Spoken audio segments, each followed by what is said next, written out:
Bismillahirrahmanirrahim. Assalamu alaikum. This is Shahira. I welcome you all once again on Autism Resource Group Pakistan. Today we have with us is Alia Yasir. She is a BCA, BA and IBA. Thank you so much, Alia, for joining us for a wonderful topic. कैसी हैं आप? Alhamdulillah, ठीक ठाक. Thank you so much, Shahira and Alaina.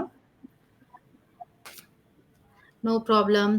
बड़ा important topic आपने choose किया है. For the audience I would like to please request कि ड्यूरिंग वेबिनार आपके जो भी क्वेश्चंस होंगे प्लीज उसे कमेंट बॉक्स में डालिएगा. हम by the end of the session आपके तमाम सवाल जवाब देंगे.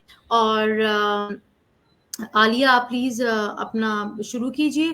प्लीज स्टार्ट में बता दीजिएगा FPA and BIP stand for what, क्योंकि मेरे जैसे बहुत से लोग होंगे जिनको शॉर्ट फॉर्म्स नहीं आती होंगी. सो इसलिए you can start with your presentation. Thank you. Thank you so much, Shahira. Actually, functional behavior assessment is a very broad term or very broad concept, or it's not, एक घंटे में नहीं हो सकता complete. But it's an introduction basically. मैंने सोचा कि कुछ लोग ऐसे होंगे जिनको बहुत बेसिक सी नॉलेज होगी, कुछ लोग ऐसे होंगे जिनको बिल्कुल नॉलेज नहीं होगी. सो आई इंटेंडेड कि इस तरह की प्रेजेंटेशन बनाऊं जिसमें सिर्फ एक ब्रीफ सा इंट्रोडक्शन हर चीज़ का दे दिया जाए, and we will move towards slightly advance level, but not in detail. इसमें आपकी कोई प्रैक्टिस वगैरह नहीं है, जस्ट इंट्रोडक्शन है. ठीक है. सो FPA stands for functional behaviour assessment और BIP stands for behaviour intervention plan. सही. तो ये सब कुछ जानने से पहले हो सकता है कुछ लोगों को ये नहीं पता हो कि फंक्शन क्या होता है, बिहेवियर क्या होता है. तो हम वहाँ से स्टार्ट करते हैं फ्रॉम बेसिक्स. ठीक है ना. So let's start our next slide. Behaviour. Behaviour क्या होता है? Anything which is observable and it's an action word. ठीक है. जैसा आप वर्ब्स यूज करते हैं ना इंग्लिश में, नाउन, वर्ब्स, प्रोनाउंस, एडवर्ब्स, तो जो भी वर्ब होगा उसको हम कहेंगे बिहेवियर. जैसे singing, dancing, eating, drinking, and that is observable, जो कि दूसरे लोग ऑब्जर्व कर सकें, देख सकें, सुन सकें, महसूस कर सकें. तो that would be considered as behaviour. Next slide please. Function क्या होता है? Function is the reason why behaviour is occurring. तो बिहेवियर एनालिसिस में सबसे पहले बात की जाती है कि अगर बिहेवियर को आप रीइंफोर्समेंट देंगे तो वो बिहेवियर नेक्स्ट टाइम कंटिन्यू करेगा. ठीक है ना. सो जो भी हम कर रहे होते हैं, हमारा जो भी बिहेवियर होता है, उसका कोई ना कोई रीज़न होता है, हमें कोई ना कोई रीइंफोर्समेंट मिल रही होती है जब भी हम वो बिहेवियर दोबारा करते हैं. अगर मैं लेक्चर दे रही हूँ और इसकी रीइंफोर्समेंट है मेरे लिए अप्रिसिएशन, मुझे अप्रिसिएशन मिलती है फीडबैक में, तो हो सकता है नेक्स्ट टाइम मैं दोबारा से अपना लेक्चर रिपीट करूँ. ठीक है. So that is meant by function, कि किस वजह से आपका बिहेवियर रिपीट हो रहा है बार बार. तो बहुत सारे लोगों को इसकी नॉलेज भी ऑलरेडी होगी. I saw your broadcast last time, live broadcast, जिसमें आप लोगों ने डिस्कस किए थे बेसिक से फंक्शंस. एक्सेस है, अटेंशन है, एस्केप है, ऑटोमेटिक है. बट कुछ लोग हो सकता है जिनको न्यू मदर्स हैं, उनको नहीं पता. उनके लिए मैं दोबारा से रिपीट कर देती हूँ कि बिहेवियर के कॉजेस क्या क्या हो सकते हैं. आपको कोई चीज़ चाहिए, एक्टिविटी, कोई गेम, बच्चे को कोई टॉय चाहिए, तो वो एक्सेस के लिए कर रहा होता है बिहेवियर. अगर बच्चे को अटेंशन चाहिए, एडल्ट की अटेंशन, पीयर की अटेंशन, दोस्तों की अटेंशन, टीचर्स की अटेंशन, और वो उस वजह से कोई बिहेवियर कर रहा है, तो वो अटेंशन सीकिंग बिहेवियर होता है. अगर वो भागना चाह रहा है कोई डिमांड से, आपने उसको कोई कुछ कहा है करें, और वो नहीं करना चाह रहा, तो that would B escape maintain behaviour. और ऑटोमेटिक ये कि वो जस्ट सेंसरी स्टिमुलेशन, एक अपनी एक अंदर की सेंस को सेटिस्फाई करने के लिए कुछ कर रहा है, तो दैट वुड बी ऑटोमेटिक. और ये सोशली मीडिएटेड नहीं होता, यानी कि कोई और इसको, कोई इंसान, कोई पीयर, कोई सिबलिंग्स वगैरह इसको कॉज नहीं कर रहे होते, बल्कि it's an inert thing, automatic. ठीक है. Next slide please. Functional behaviour assessment क्या होता है? So it's not one thing, it's not a single thing. इसके अंदर एक बहुत सारी एक ब्रॉड एम्ब्रेला है जिसके अंदर सब ब्रांचेस आ जाती हैं. Basically, it's a term used to describe a number of different methods that allow researchers and practitioners to identify the reason for specific behaviors occurring. So सबसे पहले हमारा काम है, हमने assessment करना है behavior किस reason की वजह से occur हो रहा है. That is known as functional behavior assessment. इसकी types हम थोड़ी सी detail में पढ़ लेंगे.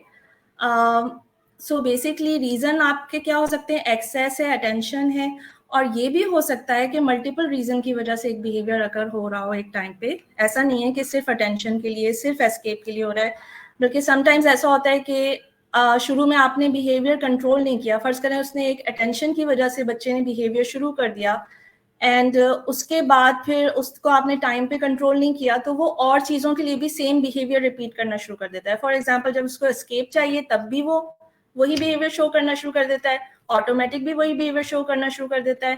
तो जितना टाइम गुजरता चला जाएगा थेरेपी में, आपकी इंटरवेंशन में देर होती चली जाएगी, उतना ही ज़्यादा बिहेवियर को कंट्रोल करना मुश्किल हो जाता है और फिर उसके मल्टीपल रीजन स्टार्ट हो सकते हैं और हर एक का असेसमेंट करना बहुत ज़रूरी है. सो इसीलिए फंक्शनल बिहेवियर असेसमेंट हम करते हैं. इसके 3 मेथड्स हैं, इन्फॉर्मेंट मेथड, डायरेक्ट ऑब्जर्वेशन और फंक्शनल एनालिसिस. सो इन्फॉर्मेंट मेथड के अंदर आ जाते हैं इंटरव्यूज एंड क्वेश्चनियर्स. इंटरव्यू हम किससे करते हैं, बच्चे के पेरेंट्स से, बच्चे के टीचर से, खुद बच्चे से अगर वो बता सकता है तो. अगर एडल्ट है तो ऑब्वियसली आप बहुत सारी चीज़ें खुद भी बता सकते हैं. तो जब आप इन लोगों से क्वेश्चन करते हैं तो बहुत सारी चीज़ें आपको ऑलरेडी पता हो जाती हैं. जैसे फ़र्ज़ करें अगर मेरे पास पेरेंट्स आते हैं तो मैं सबसे पहले उनसे पूछती हूँ कि आप बताइए कि जो आपका बिहेवियर बच्चा शो कर रहा है, जिसकी वजह से आप मेरे पास आए हैं, तो ये किस वजह से कर रहा है. और इसको अगर मैं कहूँ कि स्टार्ट करना है, आपने मेरे सामने स्टार्ट करके दिखाना है, तो आप क्या करेंगे.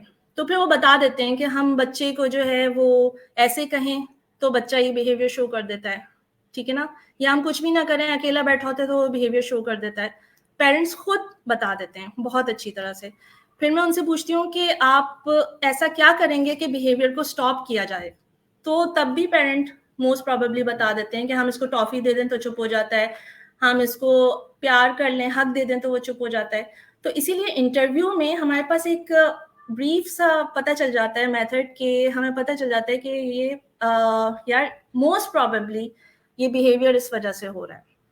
सो this is also very important.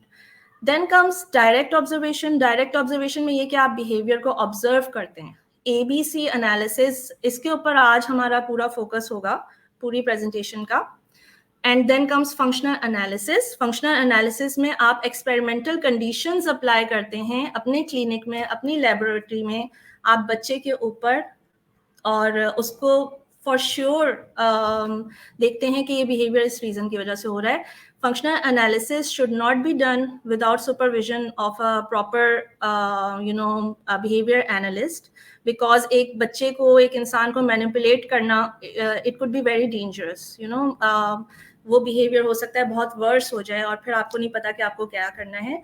So functional analysis की तरफ हम बिल्कुल नहीं जाएंगे. हम फर्स्ट 2 मेथड्स जो हैं वो यूज कर सकते हैं easily. Next slide please. ABCs of understanding behaviour, ये हम सेकेंड वाला मेथड जो है अब हम डिस्कस कर रहे हैं in detail.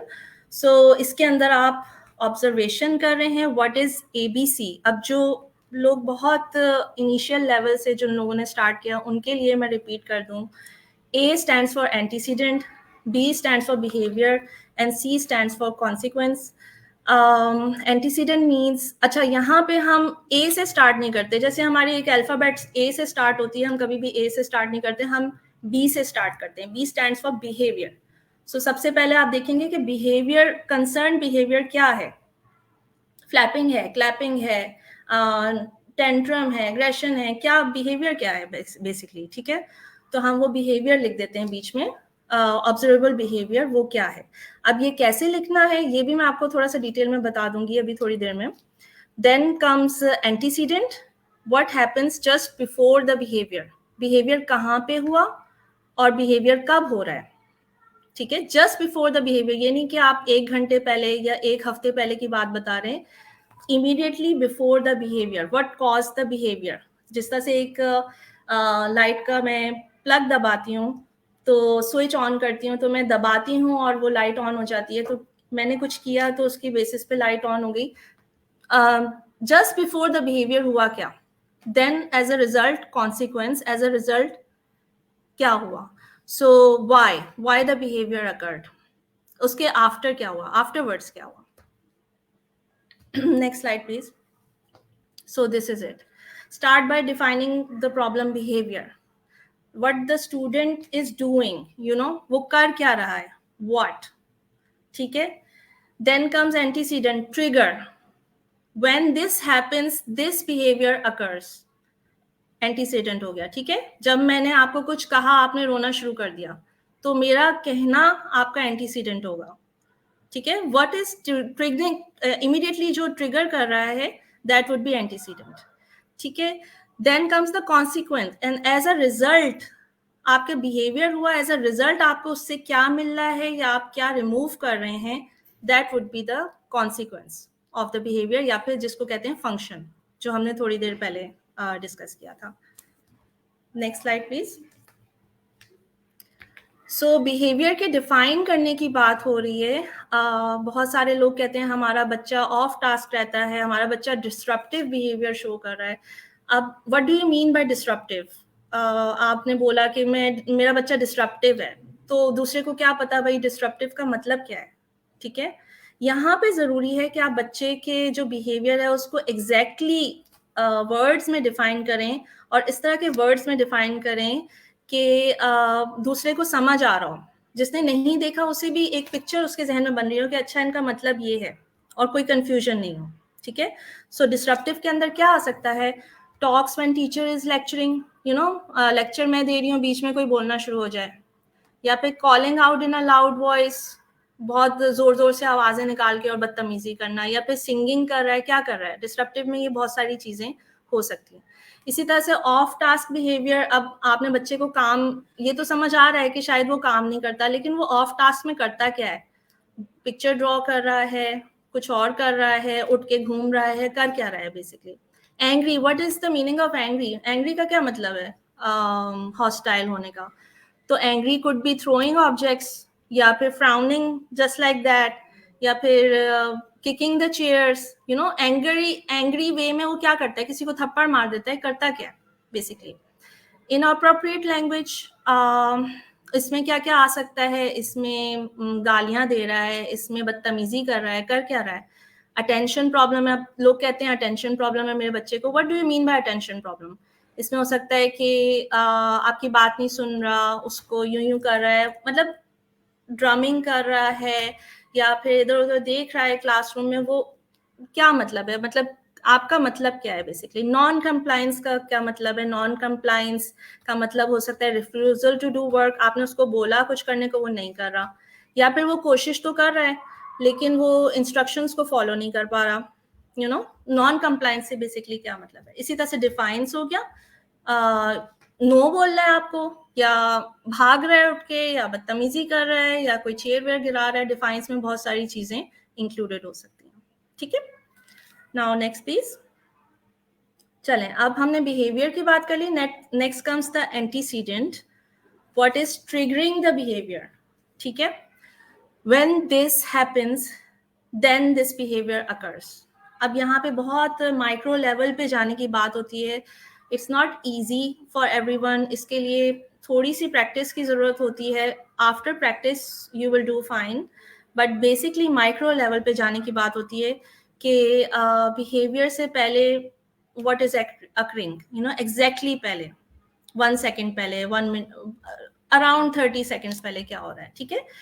where and when, कहाँ पे था बच्चा, कब करता है, you know, कौन लोग आसपास थे, ये सब का सब चीजें देखना बहुत जरूरी है. उसकी रूटीन क्या है, मैथ के क्लासरूम में कर रहा है, लंच टाइम पे कर रहा है, घर पे कर रहा है, ये सब कुछ एंटीसीडेंट के अंदर आ जाता है. ठीक है. Next please. चलें, इसकी एक एग्जांपल मैंने डाल दी थी अलाइना की, जिसमें ये कि एक मैथ की क्लास है जिसमें Alina starts to stare off into space and does not respond to teacher's direction when she is given a difficult math problem. ठीक है, अब ये एक पूरी की पूरी स्टेटमेंट बन गई है आपके सामने, जिसमें बताया गया है, अगर आप इसमें से आइडेंटिफाई करें तो वेयर का मतलब है मैथ क्लास के दरमियान में ये बिहेवियर हुआ है. ठीक है, when कब हुआ है, given a difficult math problem, math की प्रॉब्लम बच्ची को मिली और उसने ये बिहेवियर स्टार्ट कर दिया, stares and does not respond to direction. ठीक है, so when and where is necessary to identify, कहाँ हुआ और कब हुआ. ठीक है, so और एग्जाम्पल्स भी इसकी ले सकते हैं फॉर प्रैक्टिस. चलो, इसके बाद क्या हो गया, एंटीसीडेंट आपने आइडेंटिफाई किया, देन कम्स कॉन्सिक्वेंस. कॉन्सिक्वेंस के लिए जहन में सोचा करें कि एज अ रिजल्ट क्या हुआ, बिहेवियर हुआ एज अ रिजल्ट, उसके बाद क्या हुआ. So for example, once you have defined the behavior, what and where and when the behavior occurs, then why, वो क्यों हो रहा है, कॉन्सिक्वेंस में why आ जाता है. ठीक है, what is the outcome, what is the result, why does the behavior continue to occur. ठीक है, व्हाट इज द कॉन्सिक्वेंस. सो मुझे कुछ उसके बदले में मिल रहा है या मैं कुछ एस्केप कर रही हूँ, मुझे बेसिकली क्या कॉन्सिक्वेंस मिल रहा है. इसके अंदर आ जाता है रीइंफोर्समेंट, आ जाती है रीइंफोर्समेंट का कॉन्सेप्ट. तो अगर कोई बिहेवियर बार बार अगर कर रहा है, मेंटेन कर रहा है, तो remember there must be some maintaining consequence, maintaining reinforcement of that behaviour. उसको आइडेंटिफाई करना, पिन पॉइंट करना, अटेंशन है, स्केप है, टेंजिबल है, क्या चीज़ है, वो बहुत ज़रूरी है. तो ये हो गए हमारे ABCs. अच्छा आलिया, यहाँ पे आप थोड़ा सा रीइंफोर्समेंट को भी प्लीज एक्सप्लेन कीजिएगा, बिकॉज बहुत सारे ऐसे लोग होते हैं जिनको रीइंफोर्समेंट और नेगेटिव रीइंफोर्समेंट में कुछ डिफरेंस पता नहीं चलता, तो प्लीज थोड़ा सा उसे भी आप एक्सप्लेन कर दें. जी बिल्कुल, thank you Alaina for your question. Reinforcement means which increases the future frequency of behaviour basically. ठीक है, अगर बिहेवियर दोबारा रिपीट हो रहा है, अगर उसकी कोई डायमेंशन इंक्रीज हो रही है, फॉर एग्जांपल अगर क्राइंग बिहेवियर की आप बात कर रहे हैं, ठीक है, तो अगर वो बिहेवियर रीइंफोर्स हो रहा है तो इसका मतलब ये है we always look at the future frequency of that behaviour. ठीक है, तो उस वक्त की क्राइम नहीं बल्कि आगे का हम सोचेंगे कि क्या वो क्राइम बार बार कर रहा है, क्या उसकी ड्यूरेशन इंक्रीज हो गई है, क्या उसकी इंटेंसिटी इंक्रीज हो गई है, चीखें जोर जोर से मारना शुरू हो गया है. तो that all comes into the reinforcement part. इसका मतलब ये है कि फ्यूचर में अगर बिहेवियर इंक्रीज हो रहा है in some way, in some dimension, then it means के रीइंफोर्समेंट हुई है बिहेवियर की. And it is very necessary to identify that reinforcing consequence, कि क्यों हो रही है रीइंफोर्समेंट, ये बहुत जरूरी है. सो समटाइम्स हम ऐसा कहते हैं ना कि अब बच्चा ऐसे ऐसे कर रहा है, ठीक है, बैठा हुआ ऐसे ऐसे कर रहा है या ऐसे कर रहा है. ठीक है, अब मसला ये है कि हम कहेंगे यार ये यूं कर रहा है तो यू नो इसको क्या हो रहा है, क्या रीइंफोर्समेंट मिल रही है. तो मे बी उसको लाइक साउंड से कोई सेंसिटिविटी हो. ठीक है, सराउंडिंग की साउंड वो रोकना चाह रहा है, ठीक है, ब्लॉक करना चाह रहा है, तो वो ऐसे कान को हाथ रख लेता है. बिहेवियर क्या है, कानों के ऊपर हाथ करना और यूं यूं करना, हमिंग करना. ठीक है, this would be an example of negative reinforcement. You are removing something, you're removing something very aversive from the environment. ठीक है, साउंड, उसको आपने ब्लॉक कर दिया, इसलिए आपका ये बिहेवियर हो रहा है. तो आपका बिहेवियर तो रिपीट हो रहा है, इंक्रीज हो रहा है whenever you hear that sound, you know, but you are blocking it, you are removing it from yourself. Removal की बात हुई तो वो नेगेटिव हो जाता है. ठीक है, क्योंकि बिहेवियर इंक्रीज हो रहा है तो हमें पता है रीइंफोर्समेंट है, बट क्योंकि वो कुछ हटा रहा है अपने से, अवॉइड कर रहा है, एस्केप कर रहा है, then that would be negative. ठीक है जी, आपके जहन में कोई एग्जांपल नेगेटिव रीइंफोर्समेंट की, बिकॉज बहुत सारे लोग कंफ्यूज करते हैं. Like something aversive, anything aversive जो आप हटाना चाह रहे हो. मे बी आपके कोई बच्चा करता हो जो आपने फील किया हो, इस टाइप की कोई चीज. अच्छा, मेरे तो बेटे में यही होता है कि ज़्यादातर अगर उसका होता है तो वो अवॉइड करता है चीज़ों को। अगेन एस्केप में आता है कि वो ही tries to run away from this situation और समथिंग लाइक दैट। या इसमें ये भी चीज़ आ क्या ये भी इस तरह से आएगा कि अगर कोई चीज़ उसके लिए टॉपिक बहुत ज़्यादा डिफिकल्ट हो रहा है, then he gets up and he starts walking and all. वो उस तरह से वो करता है। तो that be the thing as well कि वो अपने आप को सिचुएशन से निकालना चाह रहे हैं या अपने आप को काम डाउन करना चाह रहे हैं। और एक और एग्जैक्ट क्वेश्चन यहाँ पे मैं आपसे पूछना चाहूंगी कि जैसे हम कॉन्सिक्वेंस की भी आप जैसे बात करो, तो कॉन्सिक्वेंसेस में किसका बिहेव लाइक आप कहते हो ना कि नेक्स्ट एक्शन किसने किया, दैट्स द पेरेंट और द केयर गिवर। ठीक है, कॉन्सिक्वेंसेस में उनके एक्शंस आएंगे या बच्चे का ही, जैसे अगर उसको कोई चीज नहीं मिली है, उसे टेंट्रम थ्रो किया है और फिर उसके बाद अगर वो चीज दे दी गई है, तो फिर बच्चे का क्या रिएक्शन था, that would lie in the consequence, या जो एक्शन आपने परफॉर्म किया बच्चे पे ये कि आपने उसको वो टॉय दे दी है, तो दैट्स द कॉन्सिक्वेंस। ये क्वेश्चंस को भी प्लीज क्लियर कर दीजिएगा। जी ठीक है, बिल्कुल। एज अ रिजल्ट की बात हो रही है, as a result what happened, ठीक है। तो it could be socially mediated and it could not be socially mediated. अगर कोई और उसको वो कॉन्सिक्वेंस प्रोवाइड कर रहा है, रीइंफोर्समेंट प्रोवाइड कर रहा है, जैसे आप हैं बीइंग अ मदर, आप उसको कुछ दे रही हैं या कुछ बैठी हुई हैं व्हाटएवर, मतलब वो नहीं दे रही है, एज अ रिजल्ट उसने फेंक दिया है, द कॉन्सिक्वेंस में क्या आएगा। फॉर एग्जाम्पल मैं आपको 2 एग्जाम्पल से क्लियर करती हूँ। एक तो ये कि आपने मैथ्स वर्कशीट दी, ठीक है, इसका मतलब है कि सोशली मीडिएटेड है, किसी ने उसको कुछ दिया है, ठीक है। अभी हम सोशल मीडिएशन की बात आगे जाके वैसे मैं करने भी वाली थी। तो एज अ रिजल्ट उसने क्या किया, उसने फेंक दिया। एज अ रिजल्ट के बाद वाली स्टेटमेंट को अब आपने गौर करना है। As a result he threw away worksheets and start to running up, you know. तो अगर आप बिहेवियर की बात कर रहे हैं तो थ्रोइंग वर्कशीट्स, ठीक है, and as a result what happened, he escape the task as a result, ठीक है। सो पहले बिहेवियर को आप पिन पॉइंट करेंगे। बिहेवियर है working, throwing throwing is the behavior, and as a result he got escape, you know। मम्मा ने कहा कि दोबारा करो, बट ही मतलब फॉलो थ्रू नहीं किया। या फिर ऐसा है कि बिहेवियर आपने कहा कि रनिंग है, ही स्टार्टेड रनिंग, या इधर से उधर घूमना शुरू कर दिया है, तो as a result what happened, he got escape, you know, he avoided the maths worksheet. तो कॉन्सिक्वेंस के अंदर ये चीजें आ जाती हैं। एज अ रिजल्ट क्या हुआ, इसके बदले में उसको क्या मिल रहा है, यू नो, उसके ऊपर फोकस करना वो जरूरी है। तो इट्स नॉट नेसेसरी कि आप वहां पे लिखें, अपना नाम लिखें, मदर ने ये किया या यू नो सिस्टर ने ये किया।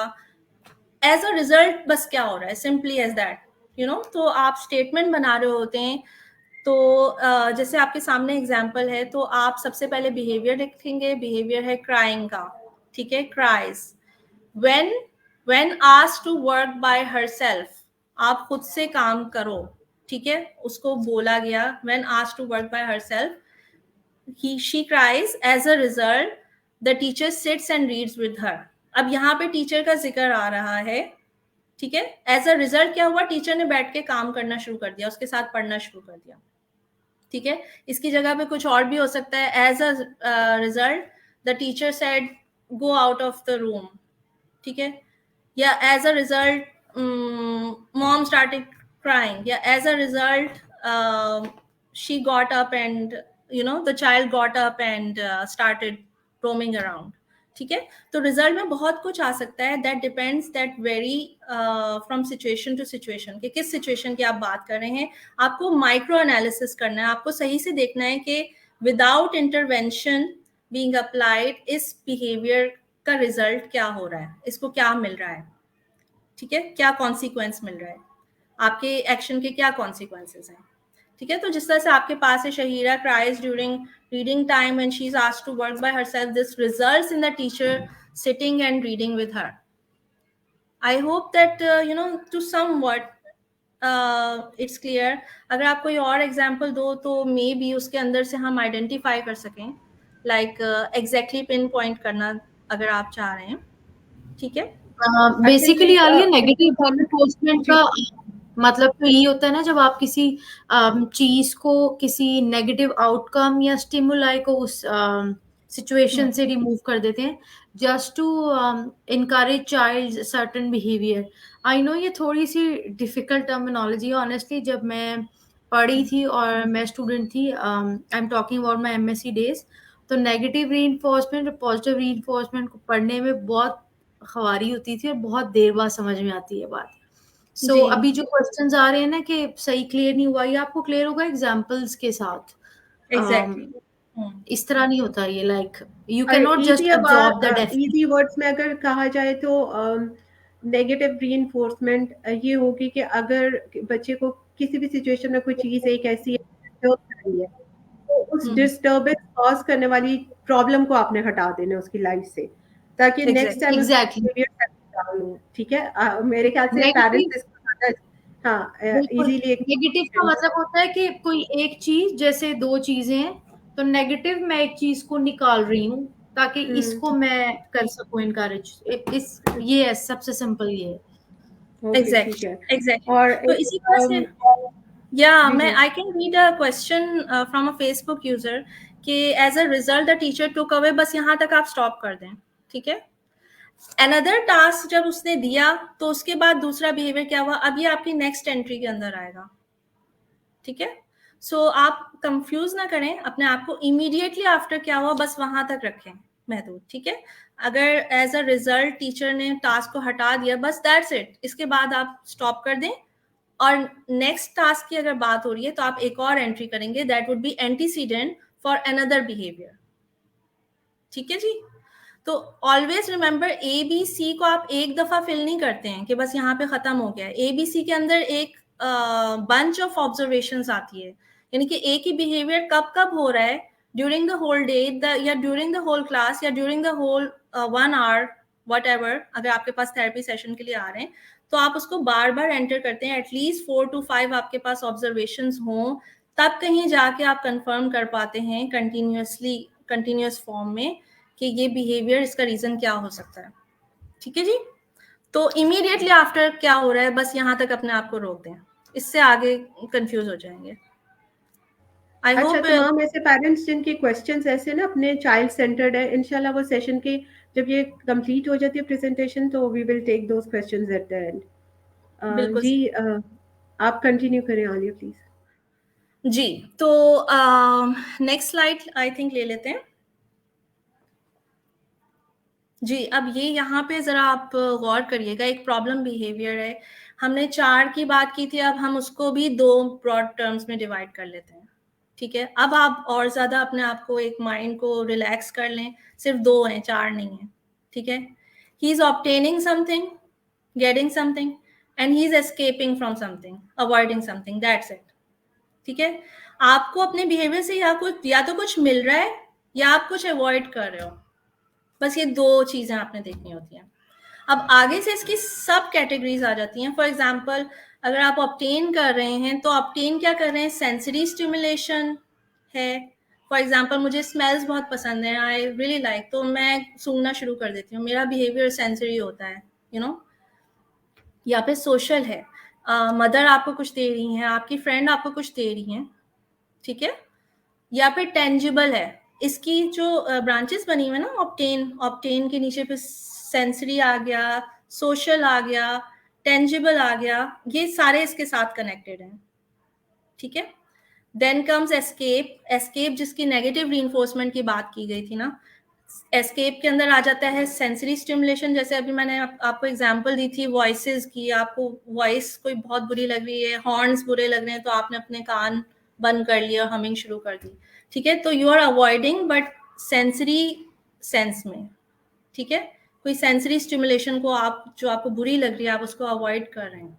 या जैसे कि गर्मी आपको बुरी लग रही है तो आप अवॉइड करने के लिए बाहर चले गए, घर से बाहर चले गए हवाखोरी के लिए, ठीक है।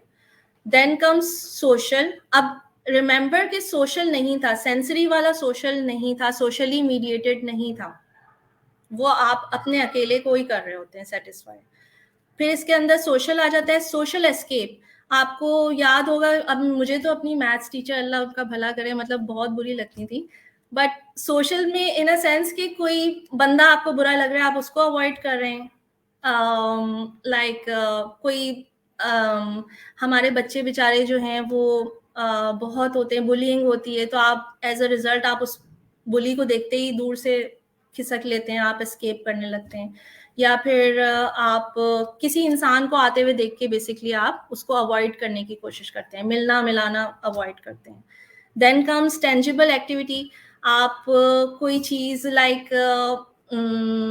मैथ की वर्कशीट है, बहुत डिफिकल्ट, होमवर्क करने को दे दिया, बच्चा अवॉइड करने लगा, ये तो मोस्ट कॉमन है, ठीक है।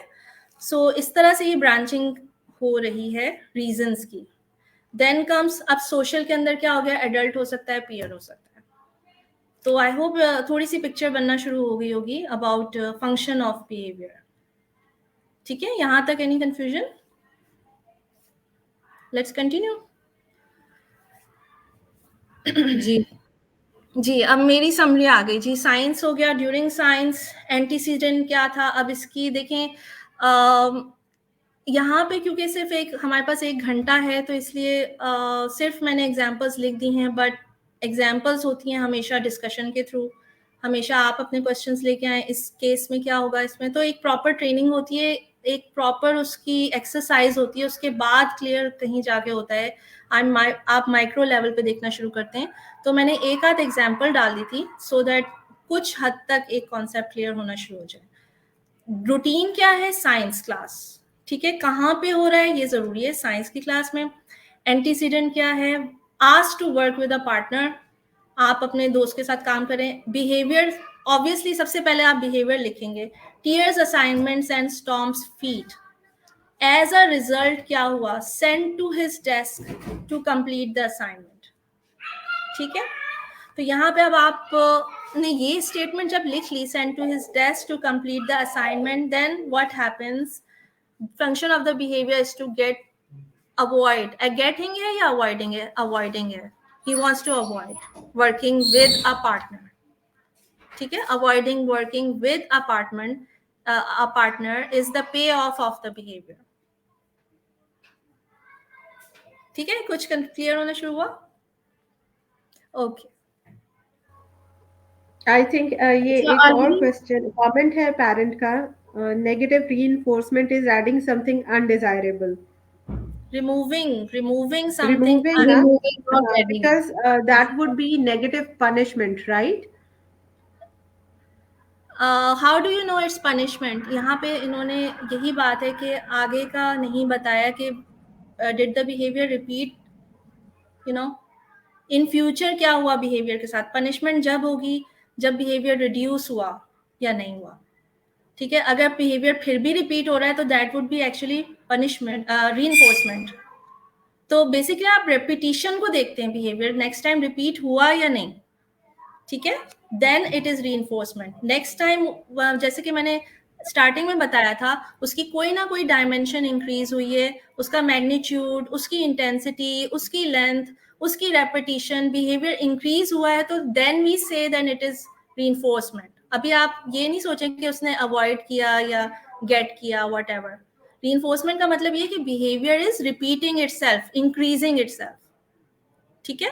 सो यहाँ पे क्योंकि इनकी स्टेटमेंट में आगे का हमें नहीं पता कि क्या हुआ। जी सॉरी, आलिया, मेरा क्वेश्चन है, एक्चुअली मैं कमेंट्स पढ़ी थी तो उसका मैंने क्रक्स एक निकाला है, और ये मेरी अपनी ऑब्जर्वेशन से भी है, क्योंकि मैं ग्रुप में क्वेश्चंस को देखती रहती हूँ। सो वो सबको मिला के उन्हीं का, बल्कि पेरेंट्स का क्वेश्चन है। वो ये कि मैं अक्सर ही पढ़ती हूँ कि पेरेंट्स लिखते हैं कि हमारा बच्चा हमारी बात नहीं मानता, हम कहते हैं तो करता नहीं है, और कुछ भी उसे खुद से करने को कहें वो करता नहीं है। सो ये एक बड़ा कॉमन क्वेश्चन है, आपके हिसाब से इसका क्या फंक्शन हो सकता है? सेकंड, मेरा इसी क्वेश्चन की कंटिन्यूटी में है कि क्या इसकी रीजन ये भी हो सकती है कि शुरू में पेरेंट खुद अपने बच्चों को यूज टू करते हैं एक सर्टन चीजें करने में, और जब वो बड़े बच्चे हो जाते हैं फिर वो एक्सपेक्ट करते हैं कि बच्चा खुद से करे और वो नहीं कर रहा होता, तो फिर पेरेंट्स तंग होते हैं। तो आप प्लीज इन दोनों क्वेश्चंस को कर सकती हैं आंसर? Thank you. जी बिल्कुल। अगर बात आ रही है नहीं करने की, ठीक है, एक तो है कि हम ये नहीं करते, मतलब वी शुड अवॉइड के डूज के ऊपर हम फोकस करते हैं, डोंट्स के ऊपर नहीं, ही डजंट डू इट, इस तरह से नहीं सोचते। लेकिन बहरहाल बच्चे को काम करने को कहा, वो करता नहीं है, इसका मतलब ये है कि उसको एस्केप मिल रहा है। यानी कि अगर आप उसको काम करने को कहते हैं और वो नहीं करता तो आप आगे करते हैं, आप उसको पुश करते हैं या नहीं। अगर आप उसको पुश नहीं करते, अपनी कमांड को फॉलो थ्रू नहीं करते, तो एज अ रिजल्ट उसको एस्केप तो मिलता रहेगा, वो नहीं करेगा कभी भी। तो जब आप कुछ कहते हैं ना करने को बच्चे को, उसको फॉलो थ्रू करवाना बहुत जरूरी है, otherwise the kid will learn कि मैंने एस्केप कैसे करना है। ठीक है जी, I think this was the question, या कोई और पार्ट भी था इसका? जी, नहीं, ये पार्ट था। दूसरा पार्ट मेरा ये था कि पेरेंट्स बच्चों को कुछ चीज़ों के लिए यूज टू कर देते हैं, और जब बच्चे बड़े हो जाते हैं और पेरेंट्स की एक्सपेक्टेशन होती है कि शायद वो एक अपने न्यूरोटिपिकल बच्चे के साथ कंपेयर कर रहे होते हैं, may be this is my observation, तो फिर शायद वो थोड़े ज्यादा परेशान होते हैं कि ये अब क्यों खुद से नहीं कर रहा है, एक्सेट्रा। सो या this was my point actually. ये एक्चुअली देखिए, एक because you being a psychologist, आपको ज़्यादा, I think you are psychologist right, so आपको आइडिया होगा कि एक न्यूरोटिपिकल ब्रेन से एक बच्चे का ब्रेन थोड़ा सा डिफरेंट है, डिफिकल्ट नहीं है, डिफरेंट है, तो उसने खुद से नहीं करना, आपने उसको एज अ कंप्यूटर कह लें या कुछ करना है, आपने हर चीज़ उसको करके दिखानी है, हर चीज़ उसको सिखानी है, तब वो करेगा। ऐसा नहीं है कि नहीं कर सकता, कर सकता है, बट उसकी मोटिवेशन नहीं होती करने के लिए, एज अ रिजल्ट वो नहीं करेगा। उसकी मोटिवेशन नहीं है, वो नहीं करेगा। लेकिन अगर आप इस तरह की इन्वायरमेंट, जिसको जिसको हम अप्लाइड बिहेवियर एनालिसिस कहते हैं, उसमें आप मोटिवेशन क्रिएट करते हैं, आप रीइंफोर्समेंट क्रिएट करते हैं ताकि वो करे, उसको टीच करते हैं, तब कहीं जाके फिर वो बच्चे करना शुरू कर देते हैं। और बहुत इजी है, इट्स वेरी इजी, लेकिन मसला ये कि बच्चे के ऊपर अप्लाई करना ज़रूरी है, अदरवाइज वो खुद से नहीं करेगा। स्पेशली जो हायर लाइक थोड़े से ज़्यादा ऑटिस्टिक, एक वो कहना चाहिए, एक वो स्पेक्ट्रम है ना, एक रेनबो है ऑटिज्म, तो डिपेंड करता है कि कुछ बच्चे जो या कर भी लेते हैं, कुछ बच्चे कुछ नहीं कर पाते, कोप अप, उनको करवाना पड़ता है। ठीक है जी। So after we define the behaviour what, और इसके बाद फिर मैं आऊँगी सेटिंग इवेंट्स के ऊपर। सो आपको आई होप कि एंटीसीडेंट ट्रिगर्स जो हैं वो थोड़े से पता चल गए होंगे, where, when and why. Then setting events आ जाते हैं कि इवन बिफोर द एंटीसीडेंट्स क्या हुआ। फॉर एग्जाम्पल, हो सकता है कि आपकी क्लास में एक बच्चा बहुत डिस्ट्रप्टिव है, तो आज ही आपने ये बिहेवियर नोट किया है, हो सकता है सुबह में उसको बाबा से मार पड़ी हो, या मामा से डांट पड़ी हो, या उसको खाने को नहीं मिला हो, ब्रेकफास्ट उसने नहीं किया हो, या उसने आज अपनी मेडिकेशन नहीं ली, या रात को वो सही से सोया नहीं प्रॉपर, या आपके घर में मेहमान आए हुए हैं तो उसकी रूटीन थोड़ी सी अपसेट हुई हुई है। तो इवन बिफोर दैट कुछ सेटिंग इवेंट्स हो सकते हैं जिसकी वजह से वो बिहेवियर ट्रिगर हो रहा है, उनको आइडेंटिफाई करना भी बहुत ज़रूरी है, उनको आप निकाल नहीं सकते। ठीक है। So these are the events जो जिसकी वजह से एक बिहेवियर सेटअप हो जाता है कि बस अब यानी बहुत हो गई है, मतलब मेरा मूड नहीं है, मैं आज ख़राब हूँ, मेरी तबीयत ख़राब है, मैं बीमार हूँ, एज अ रिजल्ट मेरा नहीं दिल चाह रहा करने का, सॉर्ट ऑफ लाइक दैट। तो उसको भी आइडेंटिफाई करना बहुत ज़रूरी है सेटिंग इवेंट को, ये भी असेसमेंट के अंदर आ जाता है। We ask, are there any events that happen outside of the routine that set up the behavior, make it more likely to occur? ठीक है। सो इन कंडीशंस में ये बिहेवियर अकर हुआ, those will be setting events, और ये एंटीसीडेंट के पहले के इवेंट्स होते हैं। ठीक है जी। Next slide please. Okay, so common setting events क्या हो सकते हैं? लैक ऑफ स्लीप और food, having a fight on the way to school, bad grade on a test, reprimands, आपके नंबर अच्छे नहीं आए तो एज अ रिजल्ट आप कोई बात नहीं मान रहे, कोई बात नहीं सुन रहे, फॉरगेटिंग टू टेक मेडिकेशन, आप मेडिकेशन स्केड्यूल पे थे और आप भूल गए, substitute teacher, changes in routine, कोई और टीचर आ गई, आप उसके साथ नहीं करना चाह रहे, आपको वो पुरानी वाली पसंद थी। अच्छा, नॉन एग्जाम्पल्स क्या होंगी? डायग्नोसिस ऑफ ऑटिज्म, जी ये ऑटिस्टिक है बच्चा, ये ADHD इसलिए नहीं है कर रहा, या इसकी होम लाइफ बैड है, इस तरह के वर्ड्स नहीं यूज करें, बिकॉज सेटिंग इवेंट्स में ये चीज़ें नहीं आती हैं। Setting events can be difficult to identify are often unknown, ठीक है. सो आप कोशिश कर सकते हैं, but setting events sometimes you will not be able to identify, और फिर उसको आप ABC के अंदर ही रख लेते हैं. ठीक है जी. एनी अदर थिंग जी. नेक्स्ट स्लाइड हो गई. सो अब इसके अंदर भी मैंने एक एग्जाम्पल ले ली है, इसके अंदर सेटिंग इवेंट डाल दिया है. ठीक है. During story time when the teacher ask other students questions, Alia ने क्या किया, ब्लर्ट्स आउट रिस्पॉन्सेज और begins crying if she is not called on. ठीक है. अब ये तो हो गया हमारा ABC का पोर्शन. टीचर दूसरे बच्चों से पूछ रहे थे तो आलिया ने उल्टा सीधा बोलना शुरू कर दिया, क्राइंग शुरू कर दी. लेकिन आगे आ गया setting event. When this happens the educational assistant moves in closely and talks privately to Aliya in an effort to calm her. This is most likely to happen on days when Aliya has not had her medication. ठीक है. अब इससे पहले की setting event क्या है कि ये होता कब है, जब उसकी मेडिकेशन नहीं होती उसके पास, वरना अदरवाइज वो ऐसा नहीं करती है. She is a very calm girl. ठीक है जी. तो सेटिंग इवेंट क्या हुआ, student does not take medication. Antecedent क्या हुआ, other students asked to answer questions.